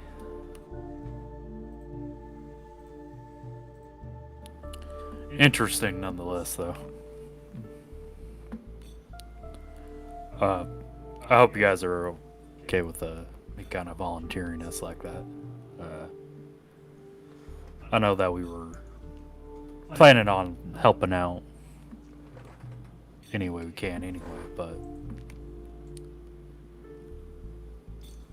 I don't know. What are your thoughts on it?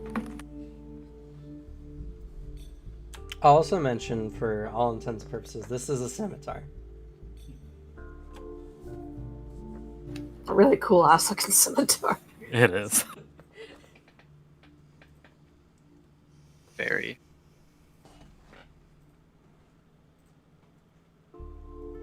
Gamble Jape shrugs. Doesn't hurt to help people. I figured if we were going to do anything, offering our help was better than trying to do anything else. Besides, Dallin said we gotta help people to get stronger too. True. Though, to be fair though, you guys can technically say you made a guy walk.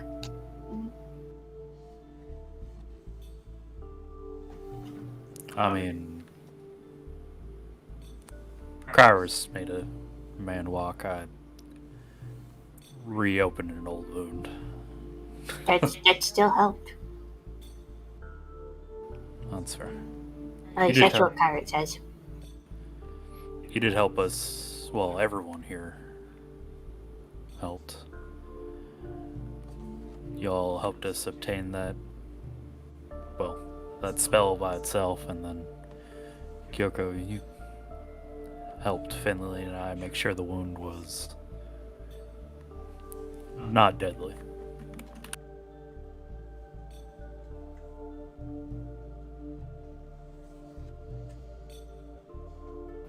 I'm gonna go back and check on Giami and get out of this. Fair. Again, we should probably ask Kyrus about, like, helping you with that. When he's feeling better. That's true. I can only imagine what trouble Game has gotten to since we've been gone.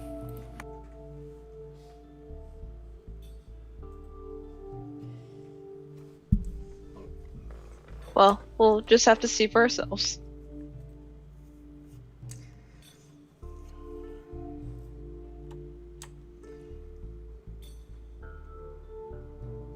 So, you all enter, or you all return. You can see that the alleyway has been completely massacred. Anything inside of it that was in one piece is no longer in one piece, and sometimes in many, many pieces.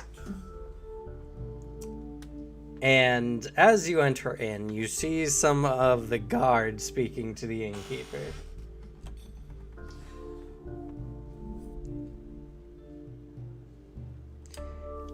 As they see you all enter, they kind of nod to the innkeeper. And they're like, "Word has it that a ghost has been about. It's been slain, but their kind tends to stick around all too much. Would any of you know as to the reasons why a ghost goblin has been seen in this area? We're looking for any information we make." Gamble Jape shrugs. I have no idea. And in her honesty, she is being honest because she still has no idea why Gami's haunting her. So after, fair enough. Give me either a deception or a persuasion then.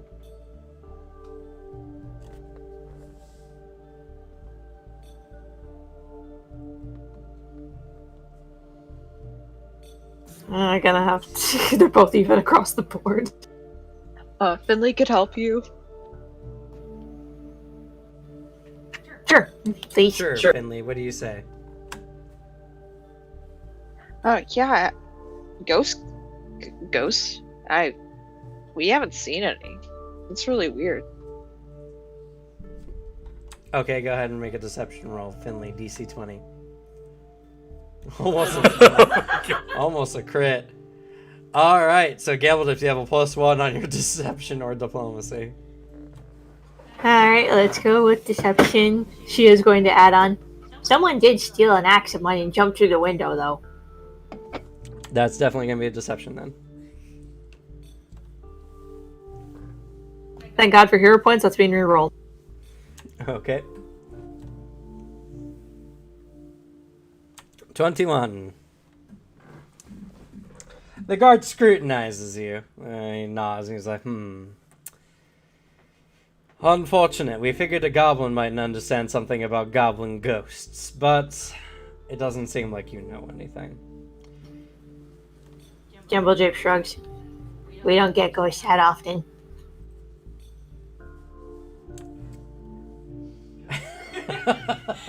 Not wrong. The champion's over here just like, ugh.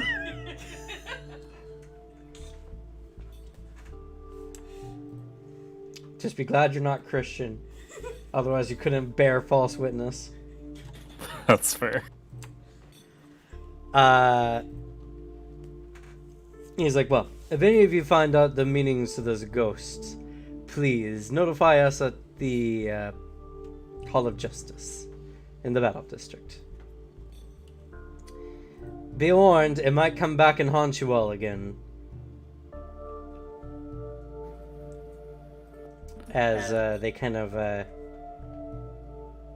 get ready to move out, you see one of them is carrying Gammy's battle axe.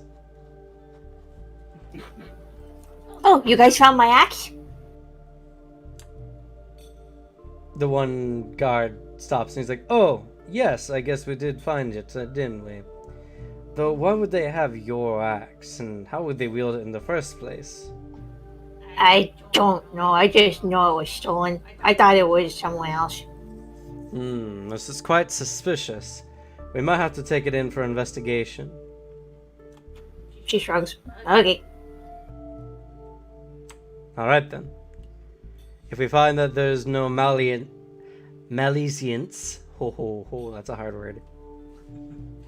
Done with malintent is what it means.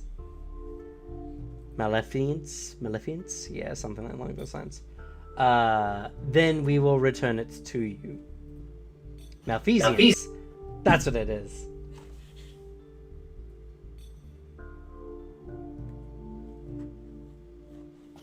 Okay.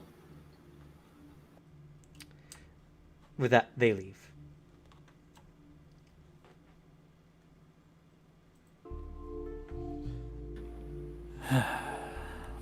Alright, well. He walks into the inn.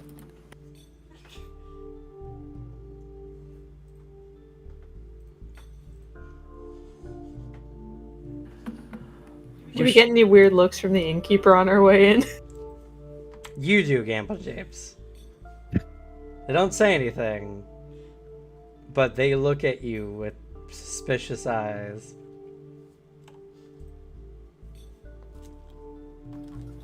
It's always the goblins. No one trusts the goblins.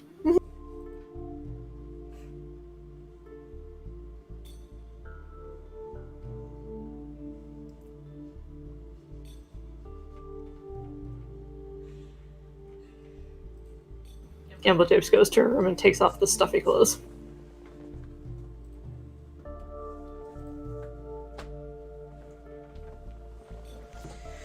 Alright, well, you guys have a new line of direction. Does anyone need to use the restroom? We're now a little past the halfway mark. That can't hurt, if anything, to refill water. That's true. You Yeah. could get another pop. Alrighty, then we're gonna quickly take a 10-minute break. We'll be back at about 6:40 or so Pacific Standard Time, or 9:40 Eastern Time, depending on your time zone. If you're watching this and you have not done so already, please follow and or subscribe to see more amazing content like this. We do Whispers in the Dark every Tuesday, 4 p.m. to 8 p.m. Pacific Standard Time. We also do other Pathfinder 2e content and other tabletop games as we see fit. Also, catch us on Thursday, where we are going to be having our table talk. And this Thursday, we're going to be talking about the new Guns and Gears book. That's going to be very, very exciting. We're going to be talking about gunslingers and inventors on Thursday. Catch us at 6 p.m. Pacific Standard Time, and we'll have a blast. Beyond that, yeah, I don't think I have any other announcements. We'll catch you all in about 10 minutes or so.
All right, we're back. So Gammy's been disapparated for the moment.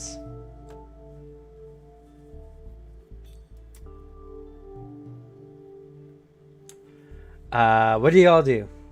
We've now returned to the inn.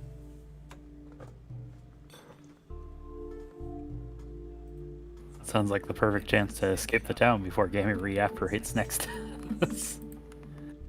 So that she reapparates somewhere else than this place. That's a good plan.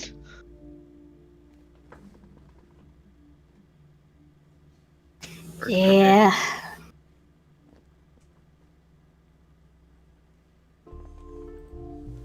All right, so y'all pack up and leave that night. Yep, totally not suspicious at all. Nah, totally not suspicious at all.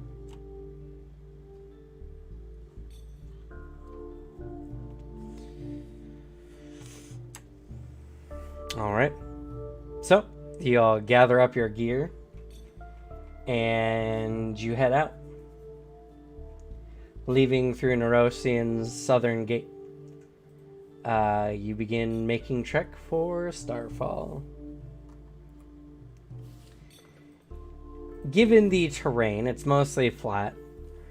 Somewhat dangerous, though. You have a week to get there. Now again, I'll pause it to you. Well, I can do the random encounter table, or we can just get you there, depending. Let's random encounter it up. Yep, let's do that. Hell yeah. I agree. That's how we got to meet a Quetzalcoatl. Who knows what we might meet this time? That's fair. Alrighty.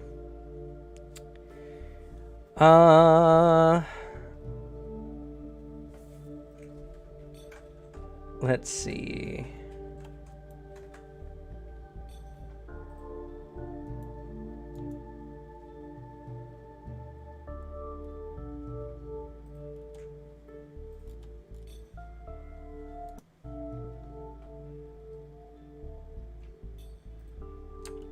All right. The desert is a dangerous place, and you have a 60% encounter rate. Unless you want to do any exploration activities that might possibly reduce it.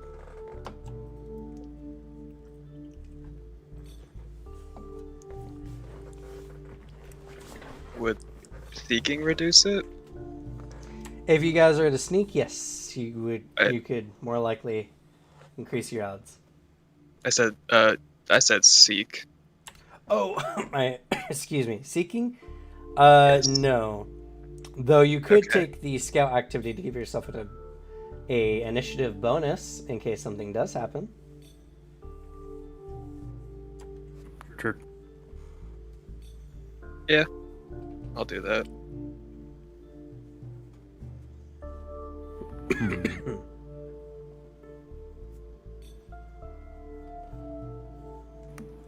I'll take the guard action. Gamble Japes will do subsist. Okay. I'll seek. Okay. Alrighty. Then Finley, go ahead and make a perception roll. Gamble Japes, go ahead and make a survival.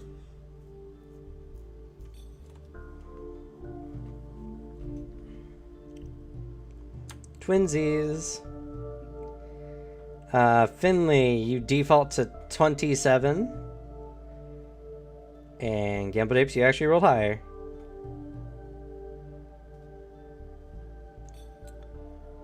Alright. So, subsisting.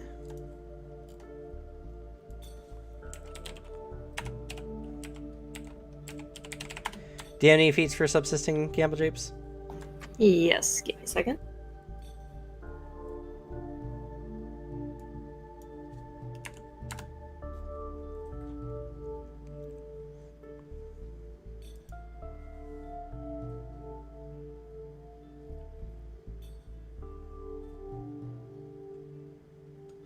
There you go.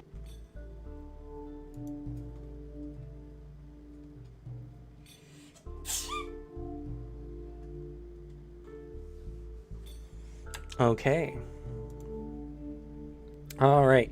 The DC for this region was actually 23. So you made it on the dot.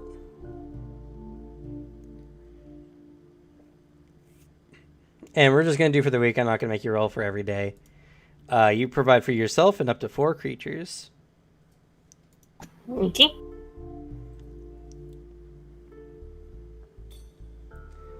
So you only really had to use rations for Karis's electric lizard. To be fair, I think the lizard prefers it. It's fair enough. Oh, is it friendly enough we can give it scritches now? Not yet. Darn. Karis hasn't spent more time with it yet. Alrighty. So, as you continue along, since you guys aren't doing anything to avoid encounters, I'm gonna roll a D100. Anything less than 40 is an encounter. Sorry, anything less than 41 is an encounter.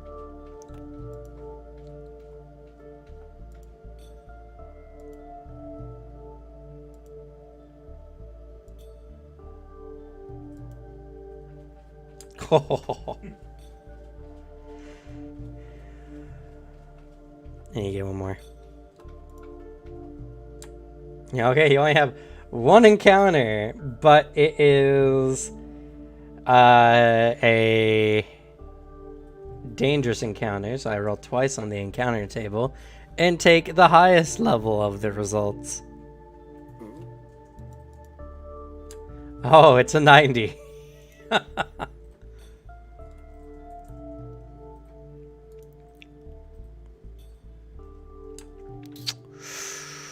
Interesting. Okay.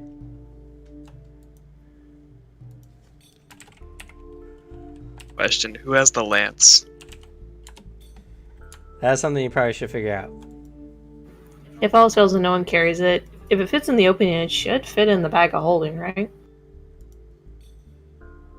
Yoko will take it if Gamble Japes or Praden don't. Was Gamble Japes not up for using it? She feels out of place using it. She's more comfortable with the Crimson brand. It's a very different fighting style than what she's used to. Fair enough. Alright. Kyoko, you get the lance. Ooh.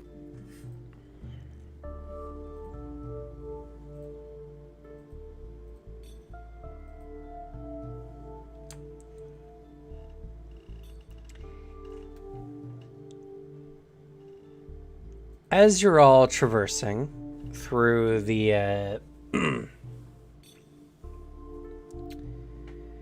as you're all traversing through the blasted wastes of Numeria, you've surprisingly been having a relatively easy time with it. It's a particularly dangerous place, but you spend many days seeing really no hide nor hair of any creatures. Maybe some roving coyotes, but that's about it. A day out, though, from your journey,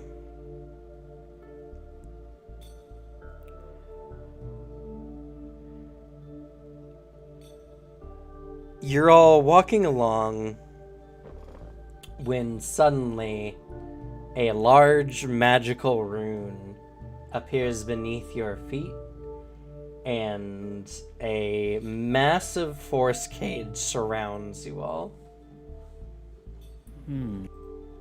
As unfortunately Finley did not perceive the warding glyph that had been placed.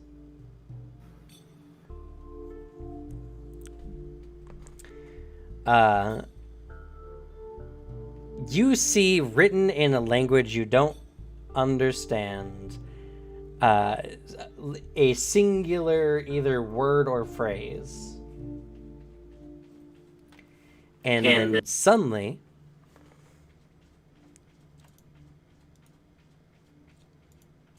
one second here, I'm going to get you a picture. So it's not any language that even Gamble Tips might know? No. You can tell me the languages just in case. Common, Goblin, Draconic, Gnomish, Undercommon, Infernal, and Veritian. Nope.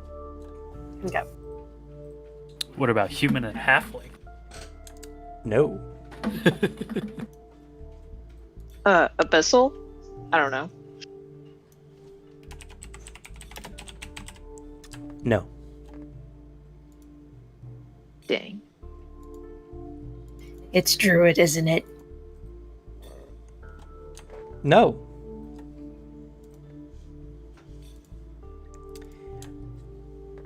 The sound of beating wings can be heard as a large Nemean creature with the face of a person lands before you all.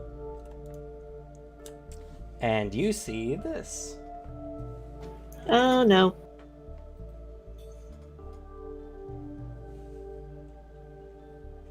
This bodes well. That's what you rolled on the random encounter. As the beast lands before you all, it turns to you and speaks with a deep, mystic voice.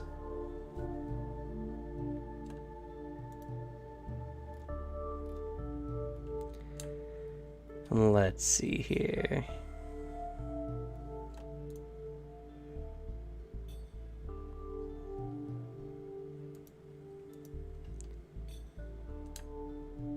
You have all landed in my trap.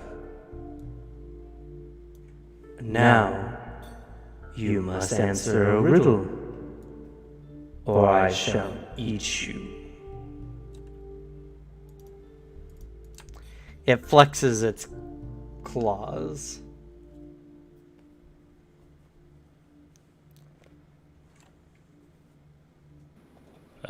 Brayden being particularly guarded at this moment. And it's like...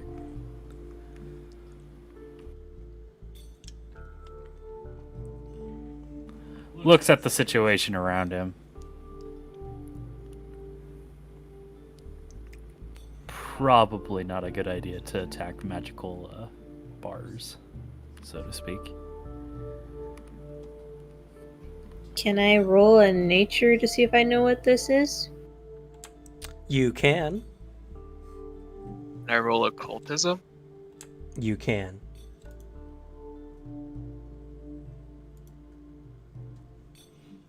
Yeah. Gambajapes, you've heard of this creature. It's appeared in many fairy tales across the land. This is the legendary Sphinx, or at least one of its kind. You know, Sphinx are incredibly intelligent magic beasts that have a love for riddles. They are not inherently evil,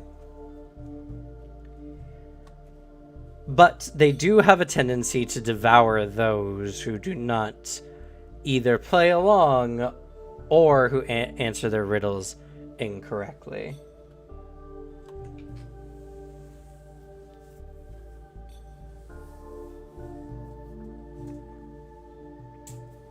I would like to very quickly mark it as my prey.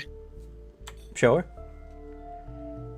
Gamma Japes, you also know Sphinx have the bardic lore feature. They have a wide variety of knowledge on a broad range of topics. Sphinx are heralded as being unique sources of information on almost anything. And if you're capable of answering the riddle, they are more than likely to share some of this knowledge with you.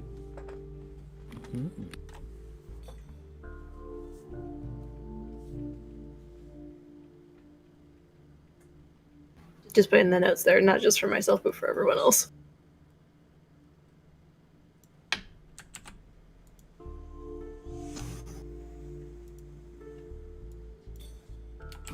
That's a sphinx. She just leans over to Brayden. Anything I should be aware of?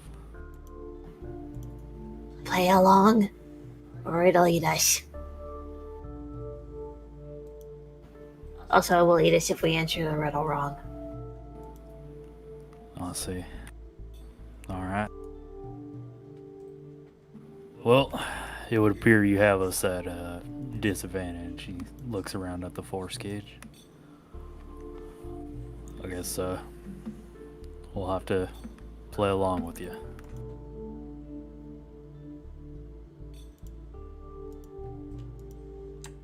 Good. Now, for the riddle.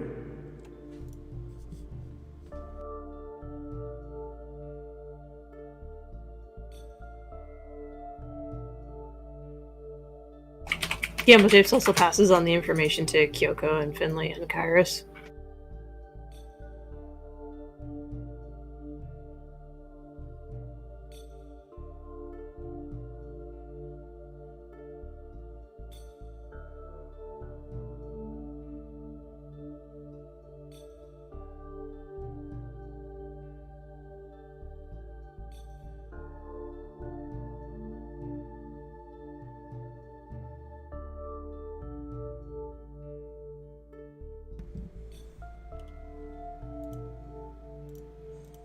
One second, I need to find a toddler's riddle for you guys.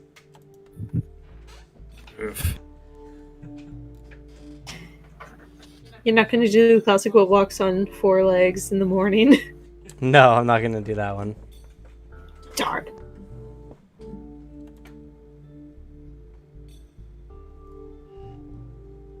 I don't even remember the answer to that one.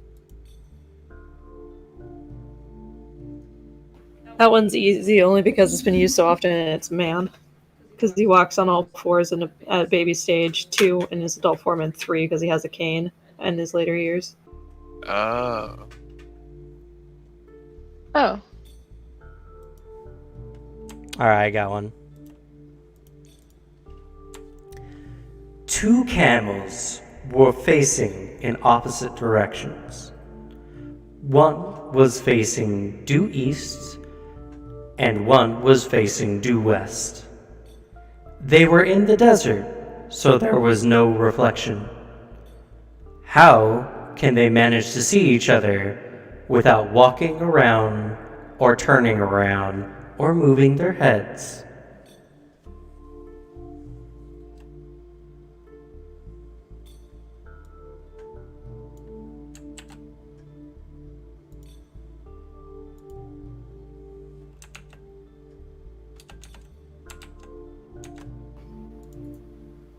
Gamble Japes raises a hand. I have a question.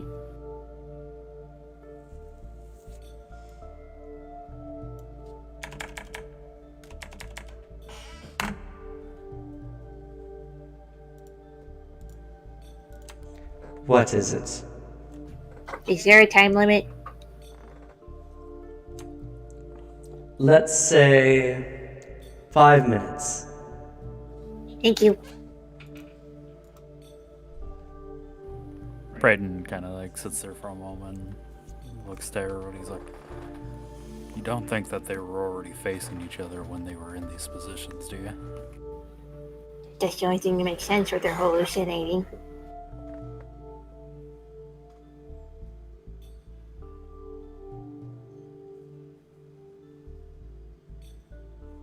Yeah, that's the only one that seems logical. I can't think of anything else. What was it they call it when you're in the desert and you start seeing things? I mean, mirages? Mirage, yeah. I don't think it's a mirage, so...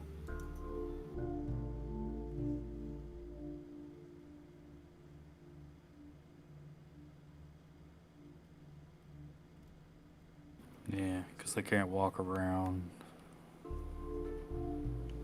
or turn around or move their heads.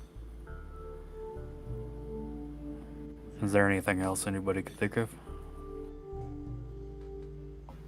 No, not for me. I mean, I guess they could also maybe see each other's shadow, but I don't think that would work that way. They'd have to move their heads depending on the time of day. Or you have 2 light sources.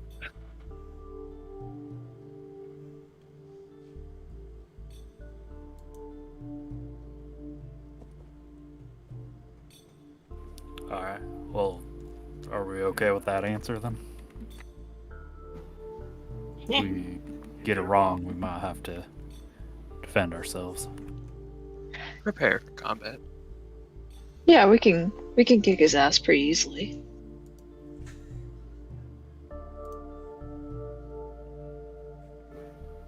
What about you, Gammy? Do you agree with this, Randall? I want to punch the Catman in the face! I mean, you can try. You can just walk over. Oh yeah, Gamma Soden is stopped by the force cage. Aw.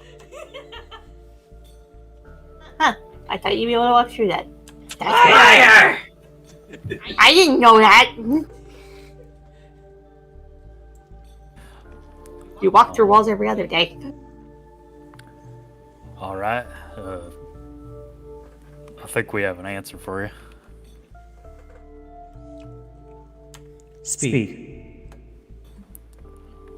Well, if there's no reflection and they can't walk around, turn around, or move their heads, maybe they were already facing each other when they took those positions. As you say your answer, the rune on the cage glows and then shatters as the cage disappears.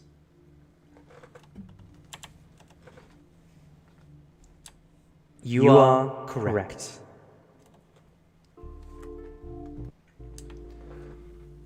Too easy. Nonetheless, you answered the rune. You may go.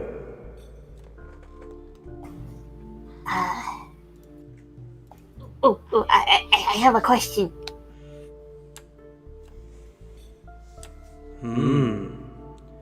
I see you're familiar with Sphinx. Go then. What do you know of the Black Sovereign?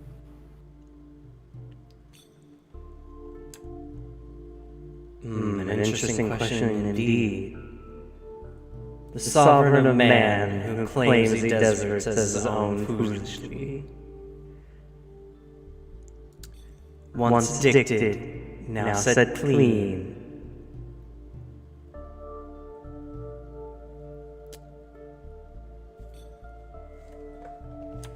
And let's see, Sphinx will roll their bardic lore.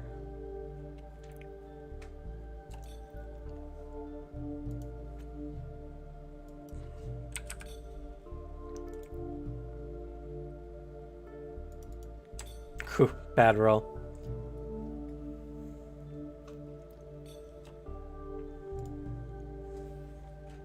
Maybe they have assurance. Or a hero point.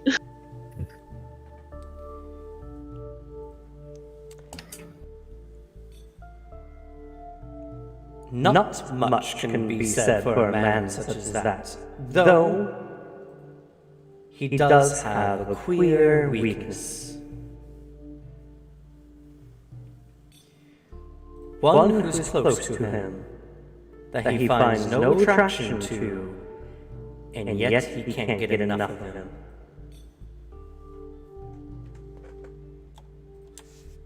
With that, the Sphinx takes off and flies into the sky.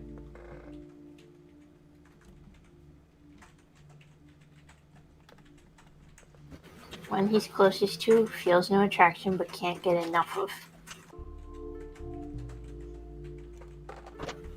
His reflection?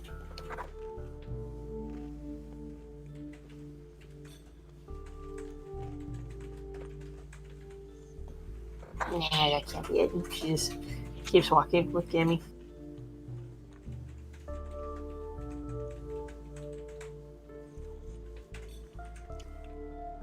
Gamma just yells to the heavens at the Sphinx, "Come back here and fight, you coward!" Ah! Sphinx doesn't acknowledge her. Nope, not at all. It's okay, Gammy. I know you would have beaten him. You're darn right I would have. He was just too scared. Yeah!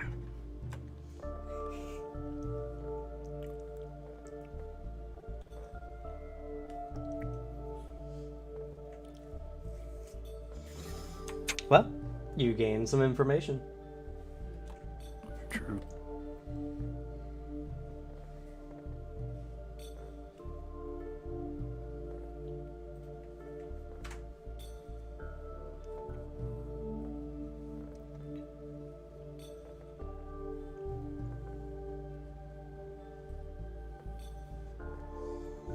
Sphinx are actually pretty cool. They get comprehend language as an innate spell that they can cast at will. It'd probably be unfair if the person couldn't understand the riddle that you were asking them. So fair. I mean, at that point, if they didn't understand, it's a free meal. Because they didn't answer the riddle. I mean, that's true.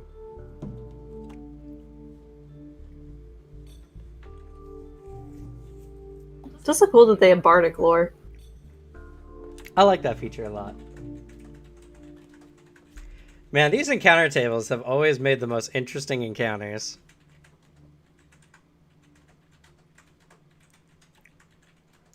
If you got in a 93, you guys would have faced off against a young blue dragon. That would have been Ooh. cool.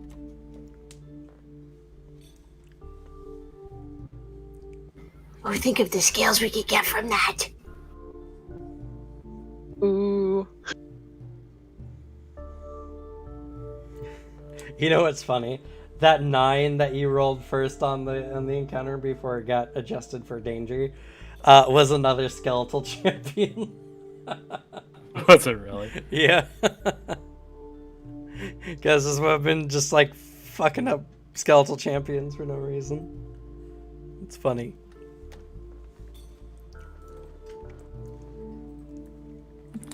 Quick question: where was the esoteric order of the Palatine Eye located? Ustalov. Ustalov. Okay.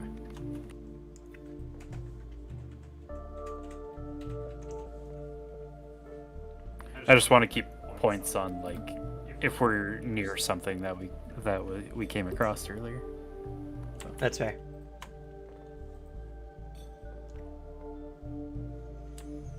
So, you continue for another day. And then early in the morning, just as the sun is rising, you're moving out. And you can see a massive structure rising up out of the desert. It looks strange, as if it didn't belong here. A massive structure with spindles of metal that reach to the sky, large bulbous domes of brass, and everything looks well rusted. You can cover your faces to avoid inhaling some of the dry dust that flips through the air as you approach the grand city of Starfall. And out of character, Starfall is made from a starship, a Starfinder, that has crashed into Galarian. And over the course of many centuries has been converted into a large city.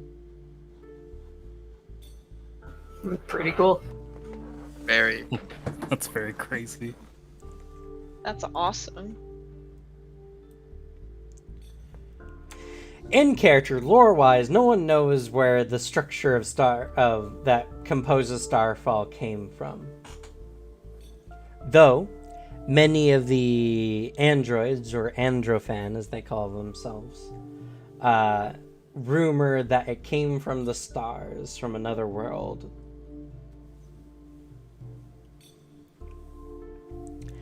As you enter in, you see a wide variety of characters, all wearing all manners of desert clothing. Face coverings, even what look these strange, like, rebreather masks.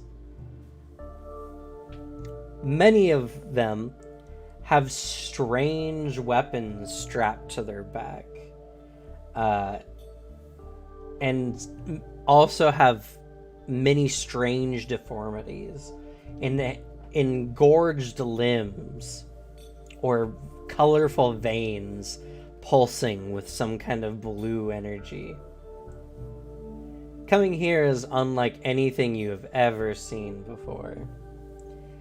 And as you enter into Starfall proper, you see that this entire structure, which by the way spans more than a square mile in size,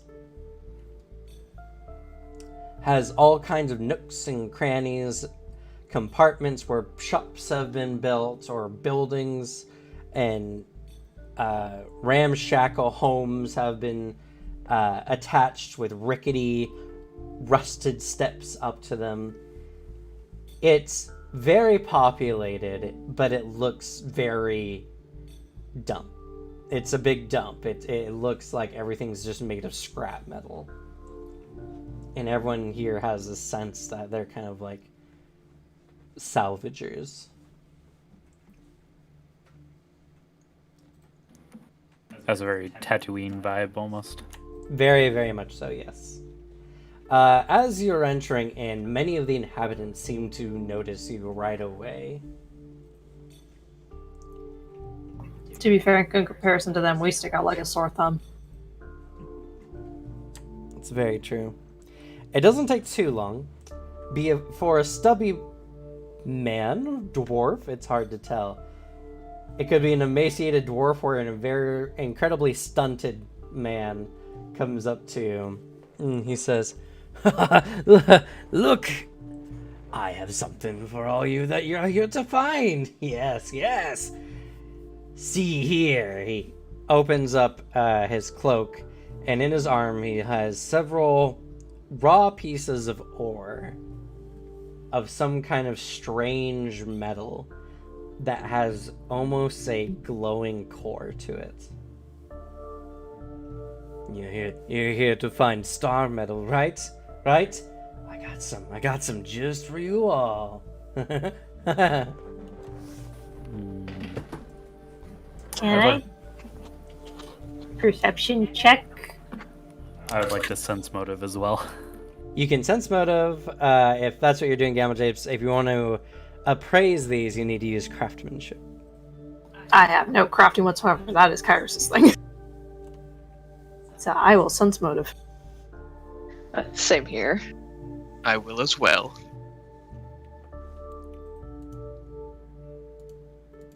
Man, Finley is on the ball today. And Kyoko, too. I clicked it and I saw the 30 and I was like, and then I realized I got the 15. No, you rolled a 2. I'm so sorry. The lowest I can roll is a 19. Just kick him in the junk while he's down. Yeah. yeah. Finley, Kyoko, you both know he's up to something. That much is plain to see. Kyrus will roll a craftsmanship. Thank you.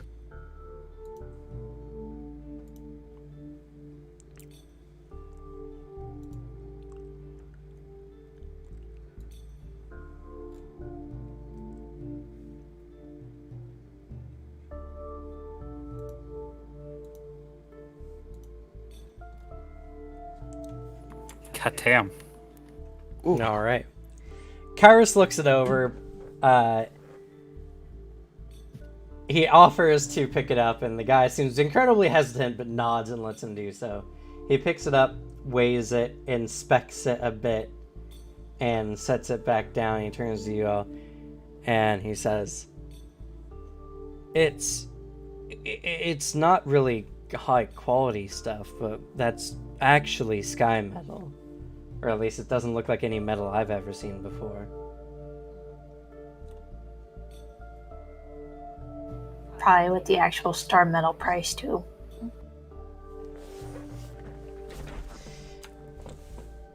Do you say that out loud? No, she thinks that to herself. Well, what price were you looking for these pieces? Oh, well, I will tell you that you won't have to pay an arm and a leg for it. No. It's not that expensive at all. All this, he kind of like lifts up the entire armful. It counts 505 gold pieces.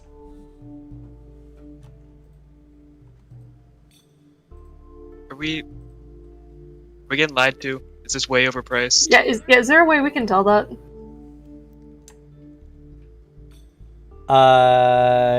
Well, because of Kyrus's knowledge, I'll say he knows the general price of sky metal.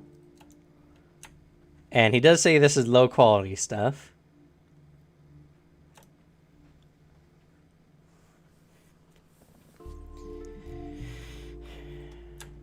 Nothing has changed for Kyoko or Finley, who sees that he seems to be up to something.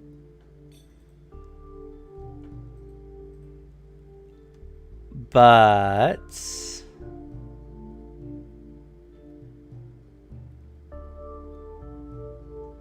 this stuff,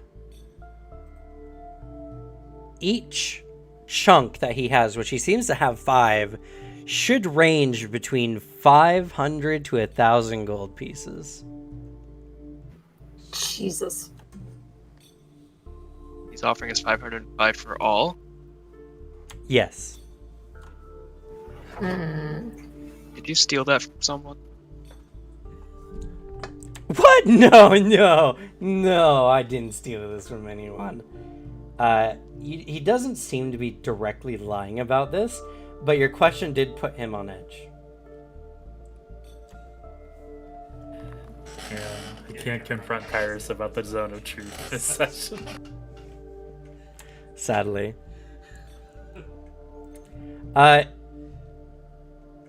Just as you guys are thinking about what to do with this situation, there's a loud crack of thunder, and you see what appears to be like a magic bolt pass by this individual's face. In our direction, or No, like it intercepted between you guys. Oh, okay.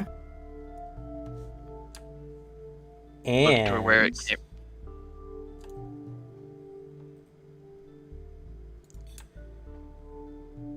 oh, I didn't make them. 1 second.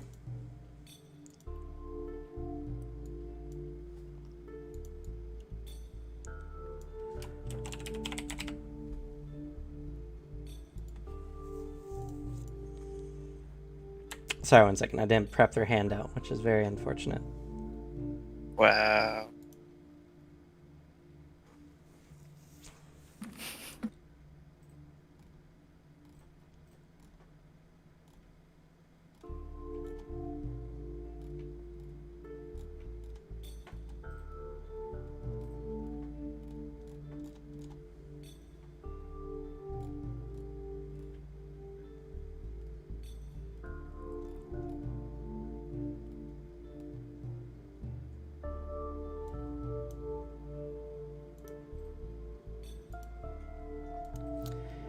There, standing across the way, is a human woman, but not quite.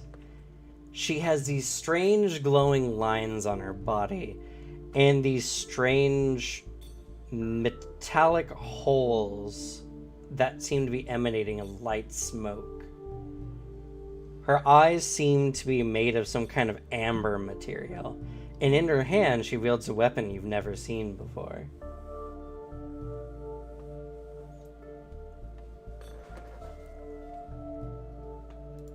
she's looking at the individual, and she speaks.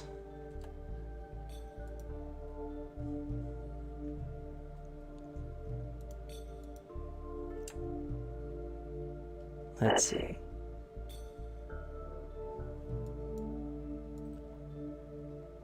Don't know about that one, Chief.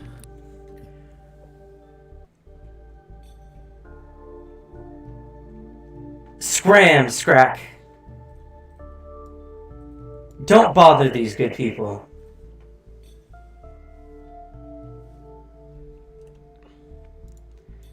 The dwarf hits the ground and scatters away, dropping some of the auras before quickly and greedily picking them back up and running away.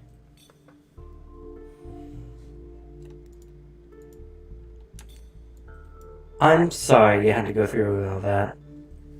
That's rather common around here. You see, a group of his friends... She points around a corner and you see a bunch of intimidating-looking technical-looking barbarians wielding weird weapons and having face masks on, waiting around a corner.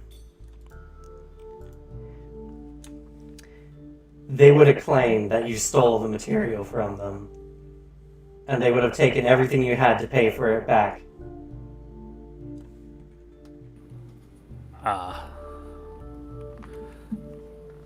See. And as he kind of like looks at the individuals and back at them.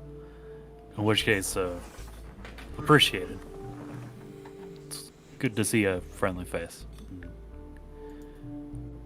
Extends out a hand. It's been a while since someone said my face looked friendly. She shakes her hand. Her laugh has a very uncanniness to it.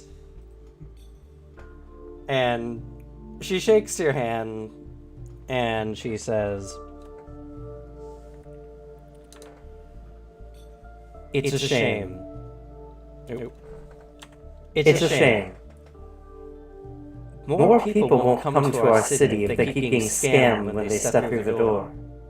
Don't they understand this? You can never underestimate greed, I suppose. Or desperation. Yeah. And they probably don't care either. Well, it only hurts us. Anyway, don't expect this kind of good nature from everyone.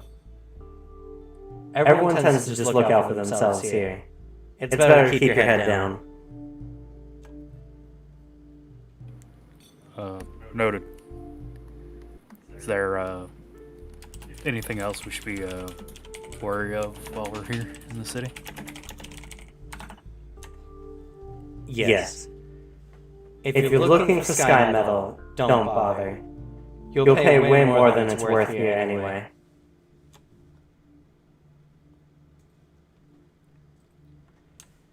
Beyond that, try to keep on the Black Sovereign's good side. He's killed people for just looking at him strange.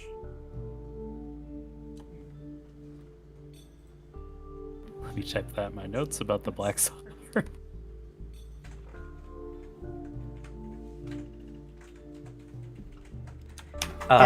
Yes. I guess this is a common thing amongst the organists. My designation is Verity 3. It's a pleasure to meet you. That was Verity? I'll type in her handout.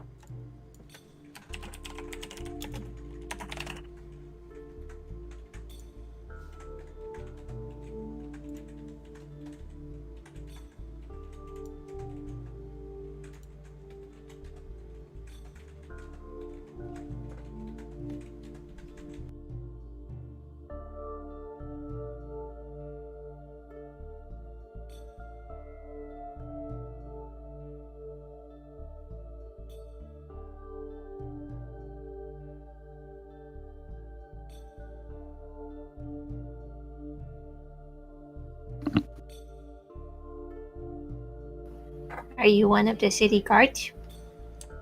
No, we don't have guards here.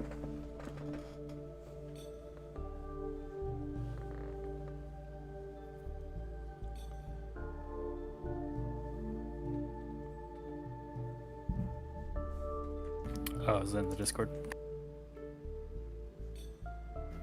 No, he added it to the handout itself. It's in the handout.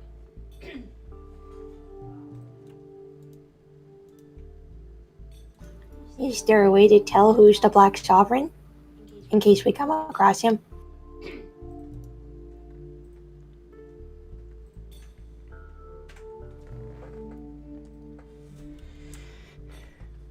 Well, it's more that he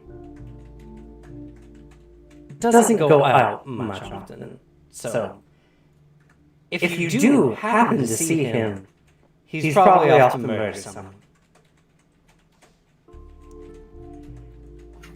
Got it. You'll know him when you'll see him. Mostly by the color of everyone's pants when he walks in the room. Fair. Oh, since you said your name. Designation, I think, as you put it, Gimbal Zips. Nice to meet you, Gamble Japes. I like your chassis. This is Gammy. She just points to the ghost. Parade Nines. When she looks at Gammy, Gammy's just like, "What you looking at?" Gammy, be nice. Nice to meet you, Prayden.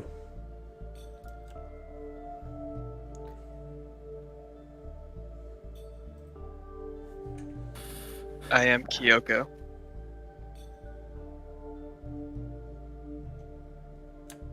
You have such wonderful hair. You have a nice weapon. Thank you. I take good care of it.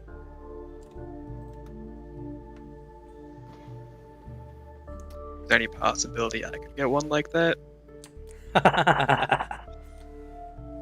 Not unless you want to risk one of the ruins yourself. The ruins? Yes. Many of the... how do they call it? Starships that landed in this region may have some of this technology left. In fact, she motions to the surrounding area. Every person here makes their lives based on scavenging from those ruins. Unfortunately, many of them have mechanized defenses.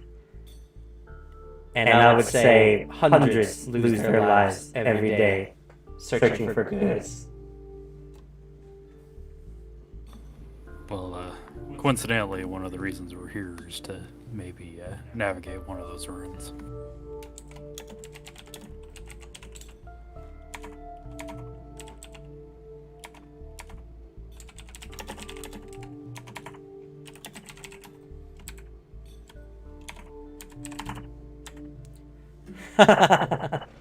Well, good luck. You might be joining them. We've taken on some pretty tough challenges. I have faith on everybody here and their preparation. Any pointers, though? Yeah. Don't go. You'll live a lot longer. If I had copper for every person who told me that, well, that'd be a lot of money, I'm sure.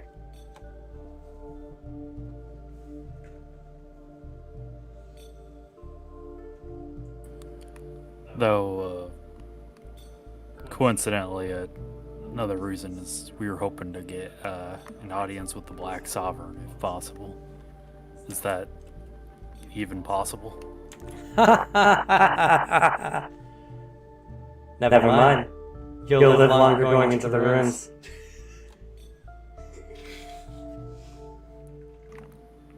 Let's see.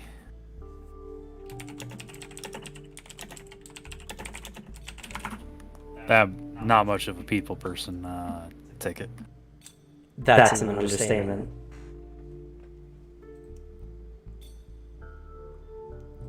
He only tolerates people as much as he has to, and kills anyone who steps over that tolerant line.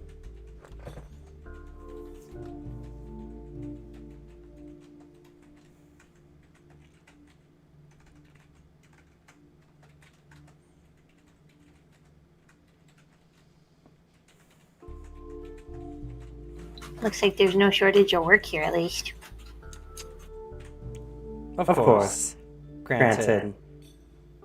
If you're not likely to contract some strange organic disease from dealing with the scrap, then you're going to probably die doing some errand for someone who can't handle it themselves. This is a dangerous place. I recommend you leave, unless you're really willing to put your life on the line. Well, without a mission, I am. Well, don't say I didn't tell you.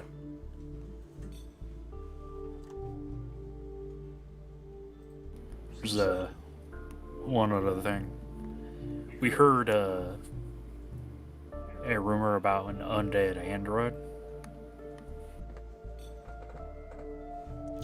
Her cheery demeanor kind of like drops, and it's very uncanny. It's like she went from cheer mode to serious mode instantly, and it was just kind of like her arm dropped and her body just pivots in your direction, and she looks very serious. That's very strange. I'm also looking for this android.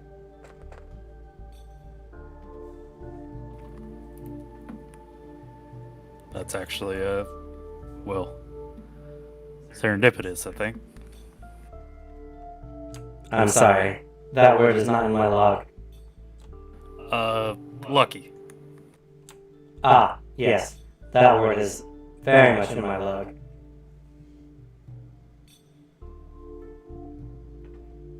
Why do you want to find this android?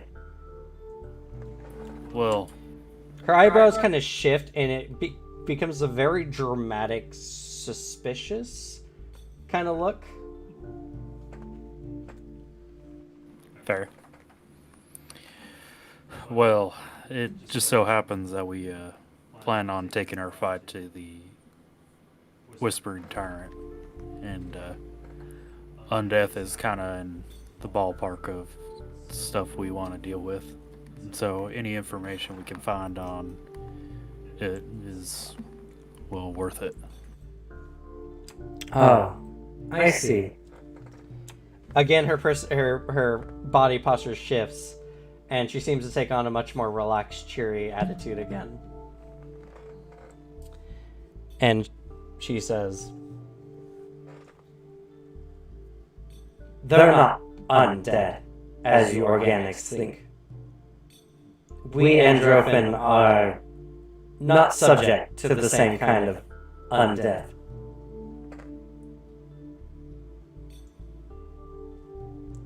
More than likely, those Technic League bastards buried a poor android before its soul could return to its body.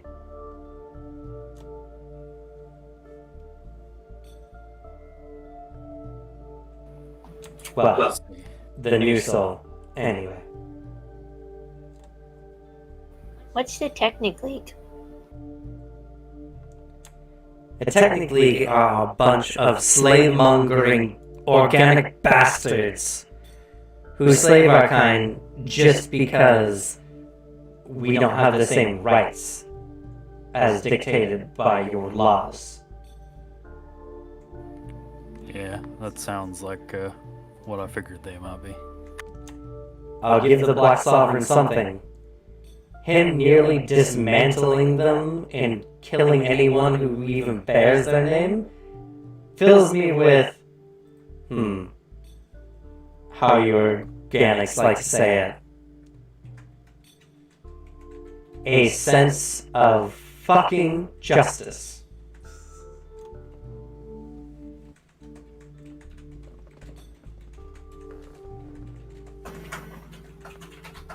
That's fair.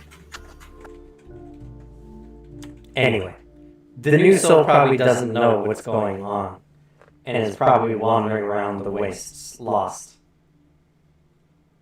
I intend to find it.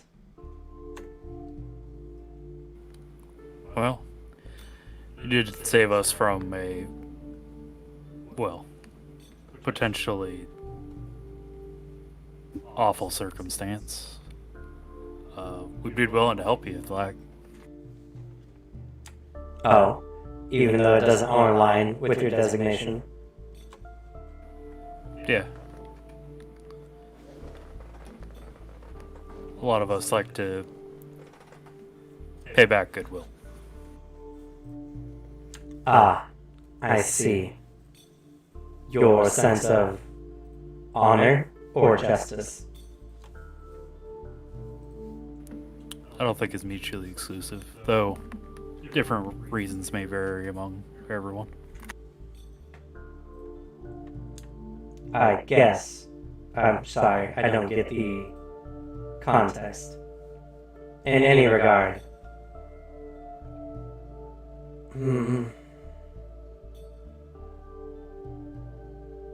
Maybe. It would be helpful, but I've grown not to trust anyone here, even travelers.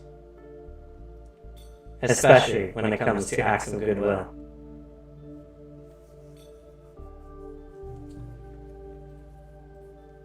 Tell me, maybe I can make this a transaction. What are you looking for? Maybe I can assist. You said you wanted to go to the ruins? Why? It's a part of a mission our mentor has given us, exploring the ruins to get stronger and, well, the star metal in the ruins, from what I'm aware, is also very useful in building arms that we might be able to utilize against the Whispering Tyrant. This Whispering Tyrant sounds like a threat. Okay. That... well...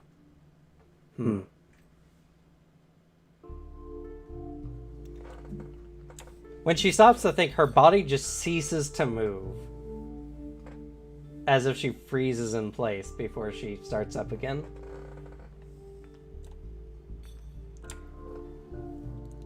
I will let you know. I don't mind showing you, but it's dangerous. That's what we had heard. If you help me find this android, I will help you get through the ruins and find some star metal.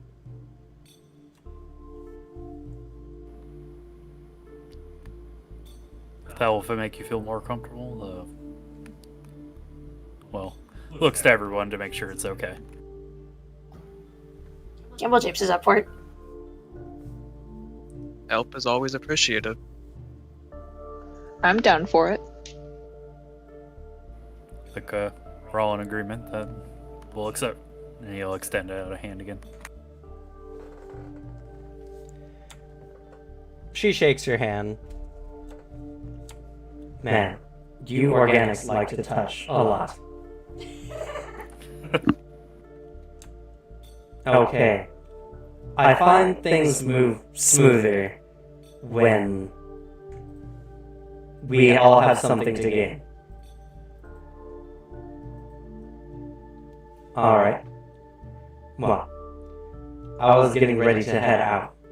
If you need provisions, I recommend grabbing some. I'll be near the Androphan convoy, or conclave, near the back of Starfall. She points. Got it. We'll meet you there as soon as possible. No rush. I'm not resting anytime soon. She turns and begins walking away, giving a very uncanny laugh. Ha ha ha ha ha. Let's see. Oh, okay. So we had traveled for a week, yeah? Yes, you've traveled a week since Neurosian.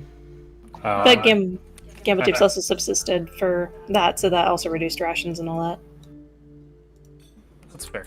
Yeah, you only had to spend like 7 rations the whole time because of gamble tapes.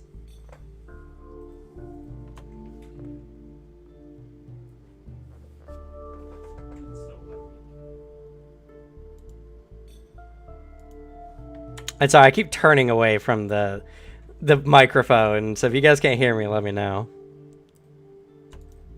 I'm actually pretty solid on rations. If we wanted to pick up potions or something, though, that might be an idea.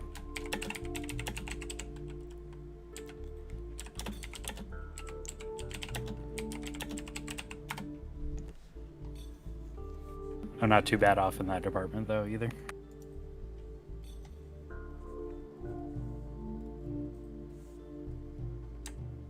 How's everyone doing? Going through my inventory right now. Same here. What level settlement is This is a Starfall? level 8 settlement. So same items as Erosian? A little bit less. And in fact, rations here cost twice as much. But you can find alchemical items up to level 13 here. Jesus. And technology up to level 13 as well. Which won't be relevant until tomorrow when we get the new book. Oh god, this is an inventor's playground. Oh. Should we refrain from purchasing until next session, then? It depends on what you're going to do. You're probably going to end up coming back to Starfall at some point anyway. That's true. I think I will pick up 2 moderate healing potions. Alchemical, not magic. Oh, I see. In fact, they have almost no magic items here.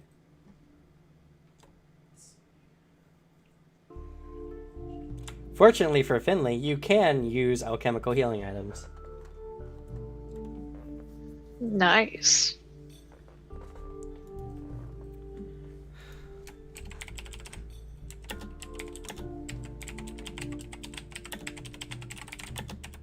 Could I get some of those? Sure. Actually, I'm curious. Do they have mutagens? They do. Hmm. For the low price of 600 gold pieces, you can get an Elixir of a Life Greater, which is 76 plus 18 hit points. Oh shit. Jeez.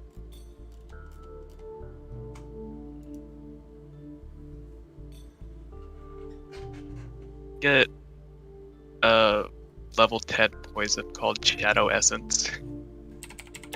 Distilled from the plane of shadow. And it's somehow not rare or uncommon. Strange, but good for them, I guess. It's a weird magical world.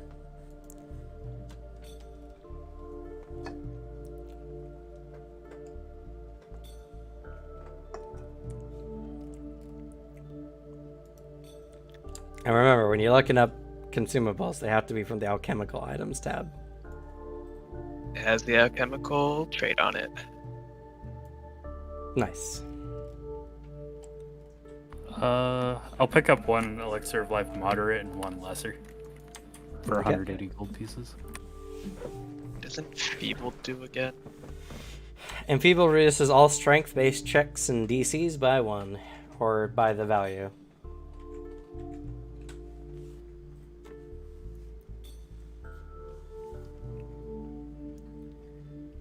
I think I mean, I I'll don't just compile a list for myself and then do my shopping for in between episodes for myself, since there's a bunch of mutagens to go through. That's fair. I would like to buy 2 Shadow Essence poisons and coat 2 arrows with them. Okay.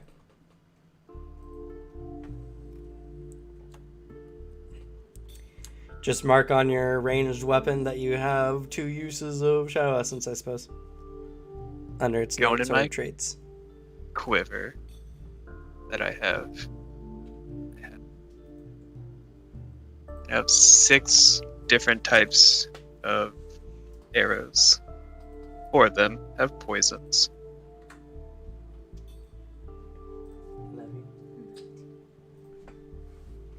Nice. Could I get 5 lesser healing potions? This is for anybody else, just in case if they're like low and I need to give them potion. Must be in the alchemical items tab, not consumables. Oh, okay. So you're looking for potions of life. And do you want me to Or, post sorry, my elixirs of life. Do you want me to post my quiver so you can see what's in it? Nope. As long as it has the stats, just whenever you're using one of your special arrows, post the quiver at that time.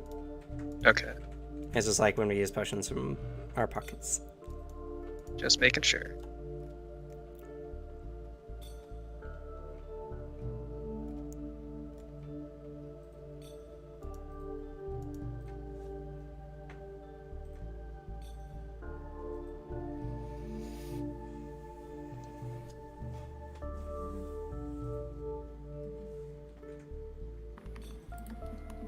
Alright, well, I think I'm covered.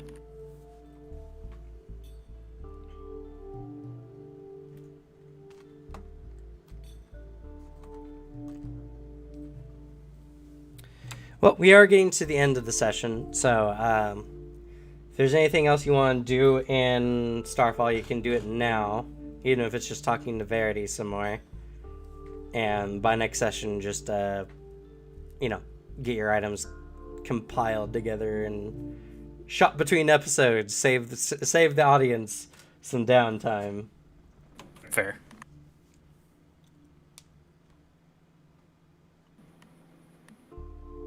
Should be exciting. New book next week and everything. Yeah. So, is there anything you guys want to do before we end for the day?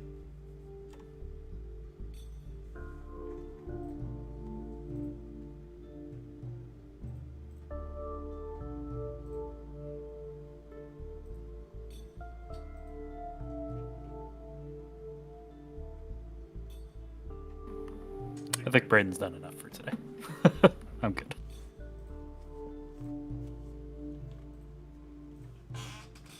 I can't think of anything.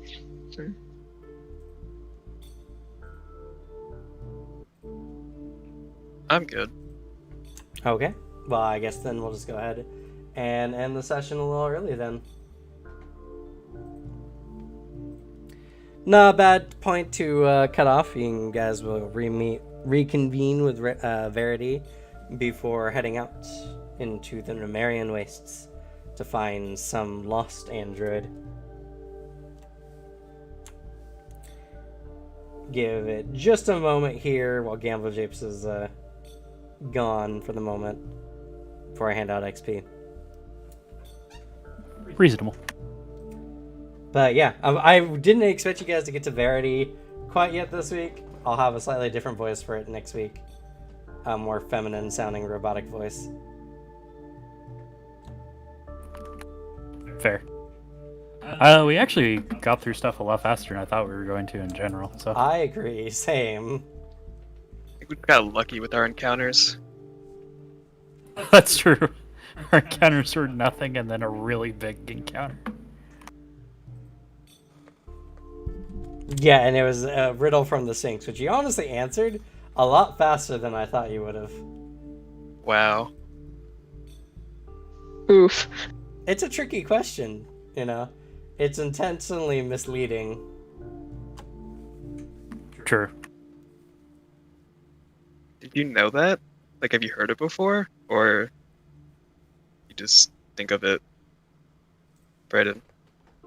Oh, I actually have never heard that one before. I was just reading it, and I was like, I mean, it doesn't say that they're facing away from each other. They're just facing opposite directions.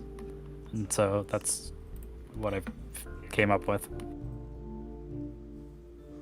That was the exact answer to the riddle. That they were facing each other the whole time. Nice.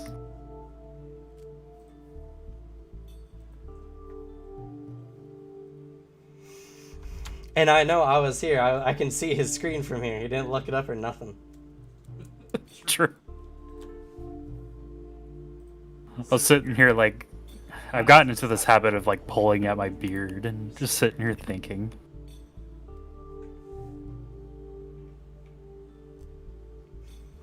How do you guys like Verity? I like her. She's awesome. I agree.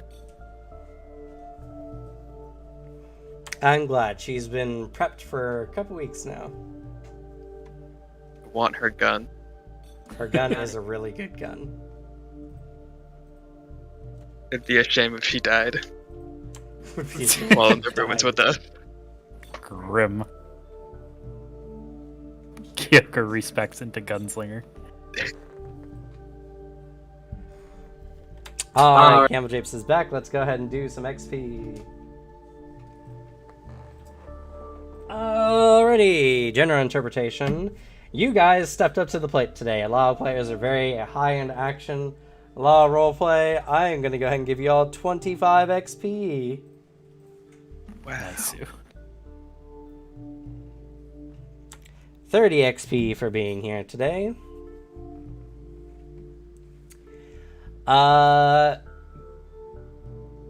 Good ideas or plans.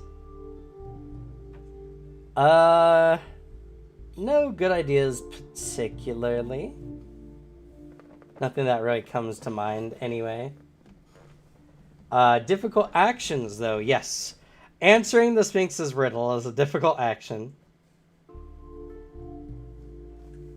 Because you could have rolled for it, but no, you answered it yourselves. So, all the better. That's 10 XP. And you left a good impression with Chancellor Earhigh. That was actually also a difficult. It was a DC 30 diplomacy check. And you got like a 34, I think, on it. 36. 36. So, you crushed that one. That's also 10 XP.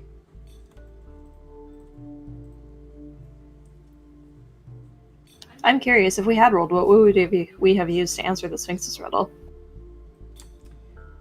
It would have been a...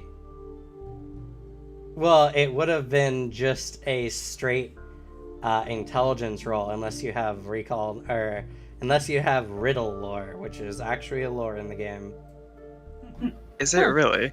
Yes, Sphinxes are trained in riddle lore. It's amazing.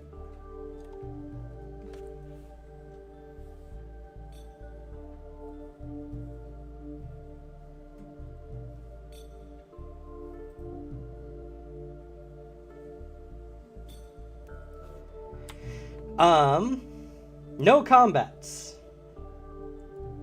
Face award goes to Brayden. Was the Sphinx not combat though? Oh no, but you know what? It is an encounter you guys bypassed. I say that would be mental combat, right? Because that's just a question. That's fair. For the combat your brains had to go through. Is anyone here not level 9? Okay, then you all get 30 XP for dealing with the Sphinx.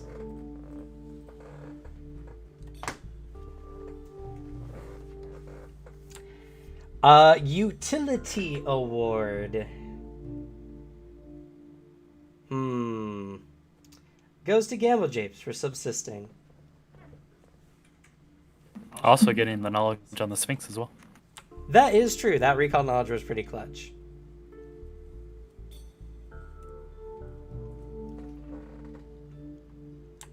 And it also led you guys to learn a little bit of information about the Black Sovereign. Which could be useful.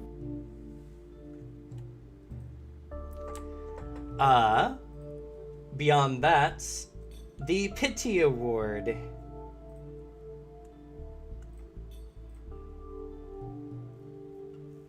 Prayden Goes- Yeah. Prayden has to deal with a lot of our bullshit. I was gonna say Prayden for the fact that you guys were lying to those guards like right in front of him, and I could just see the struggle on Devin's face. It's a really good one. So go ahead and take a pity award.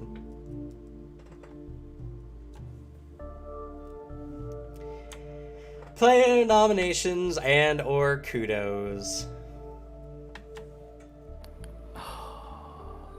Gamble James said something super funny at the beginning of the session. Oh, what was it? The goblin umbrella.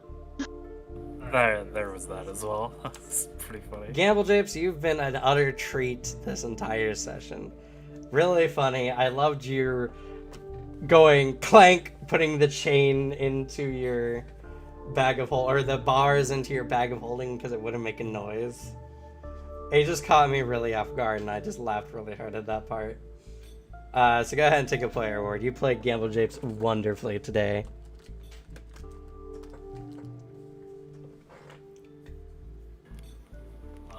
There's one for Kyoko as well. Just throwing in the little things in there that I didn't really think about in the heat of the moment, like checking if there was a seal, just making sure we're being more professional about the whole thing, just in general. It was very helpful. Yeah, Kyoko for stepping up and helping with the negotiations in some part. Go ahead and take a player award.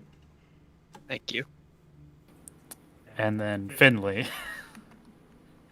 has way too much confidence in us. But it's appreciated.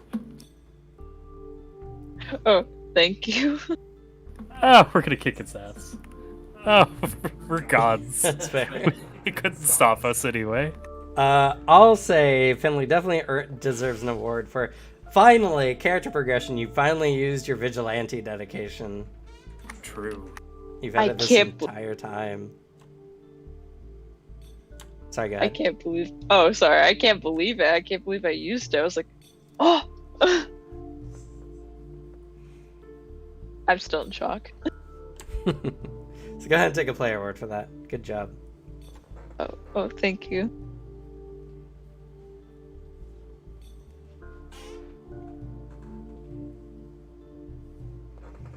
Any other player awards? Not from Devin this time.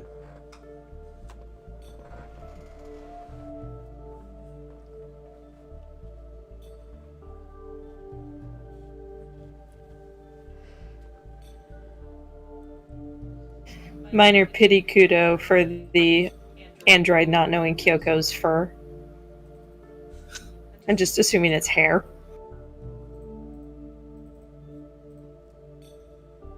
It was a very interesting interaction for all of us, I think, seeing an android for the first time. Yeah, I hope you all like Verity 3. Been very excited to throw her in. She's a treat. Mm-hmm. Oh, yeah.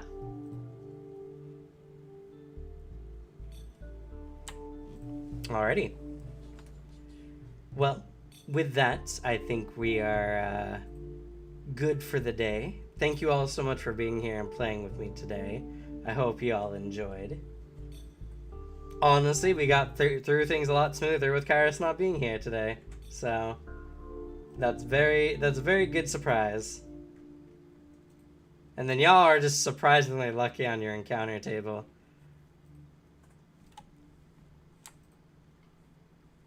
Like, there should have been, like, statistically speaking, like, 2 or 3 encounters. And you only got one, and you got the one that you could just solve a riddle to defeat. I'm sure it'll come back to haunt us again. Our luck likes to go one way and then go the other way very harshly. Yeah, one of us is dying in those ruins. Oh God. Well, yeah, what do you guys think of Starfall? What do you think of the description? Such a interesting, like, just out of nowhere place in the rest of Pathfinder. I know. I want to explore all of it, but I know I can't. You can if you play Pathfinder for long enough. True, but I want to do it right now. Too bad. I think from a character perspective, Gamble Japes is an awe because this is so strange. Player-wise, the inner sci-fi geek in me is enjoying this extremely. Same here. I'm very excited. Starfall is such an interesting place, and there's so many interesting things you can do here. Not only that, but the androids are one of my favorite ancestries you can pick. They're pretty cool. Just reading over them gave me like interest in playing like an android cleric that is trying to build a bridge between humans and androids. Yeah. Sounds so cool. And you guys almost fell for one of the greatest ploys of Starfall. Getting beat up for buying something. We would have beaten them up. I don't know, with how much we were scrutinizing that guy. I mean, his DCs were not that high either. It was not a very high level character. Just a little squib trying to sell you guys some star metal at his stupid low price. You say that, but looks at 15. You're just so trusting, Praden. I guess so. 15 was the DC though, so. Oh, was it really? Yes. Okay.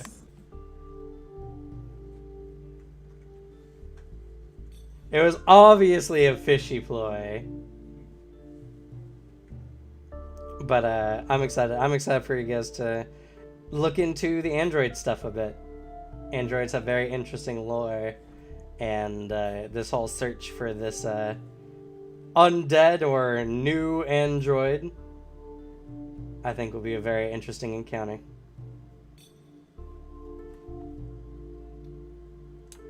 But with that, we're going to go ahead and end for this evening.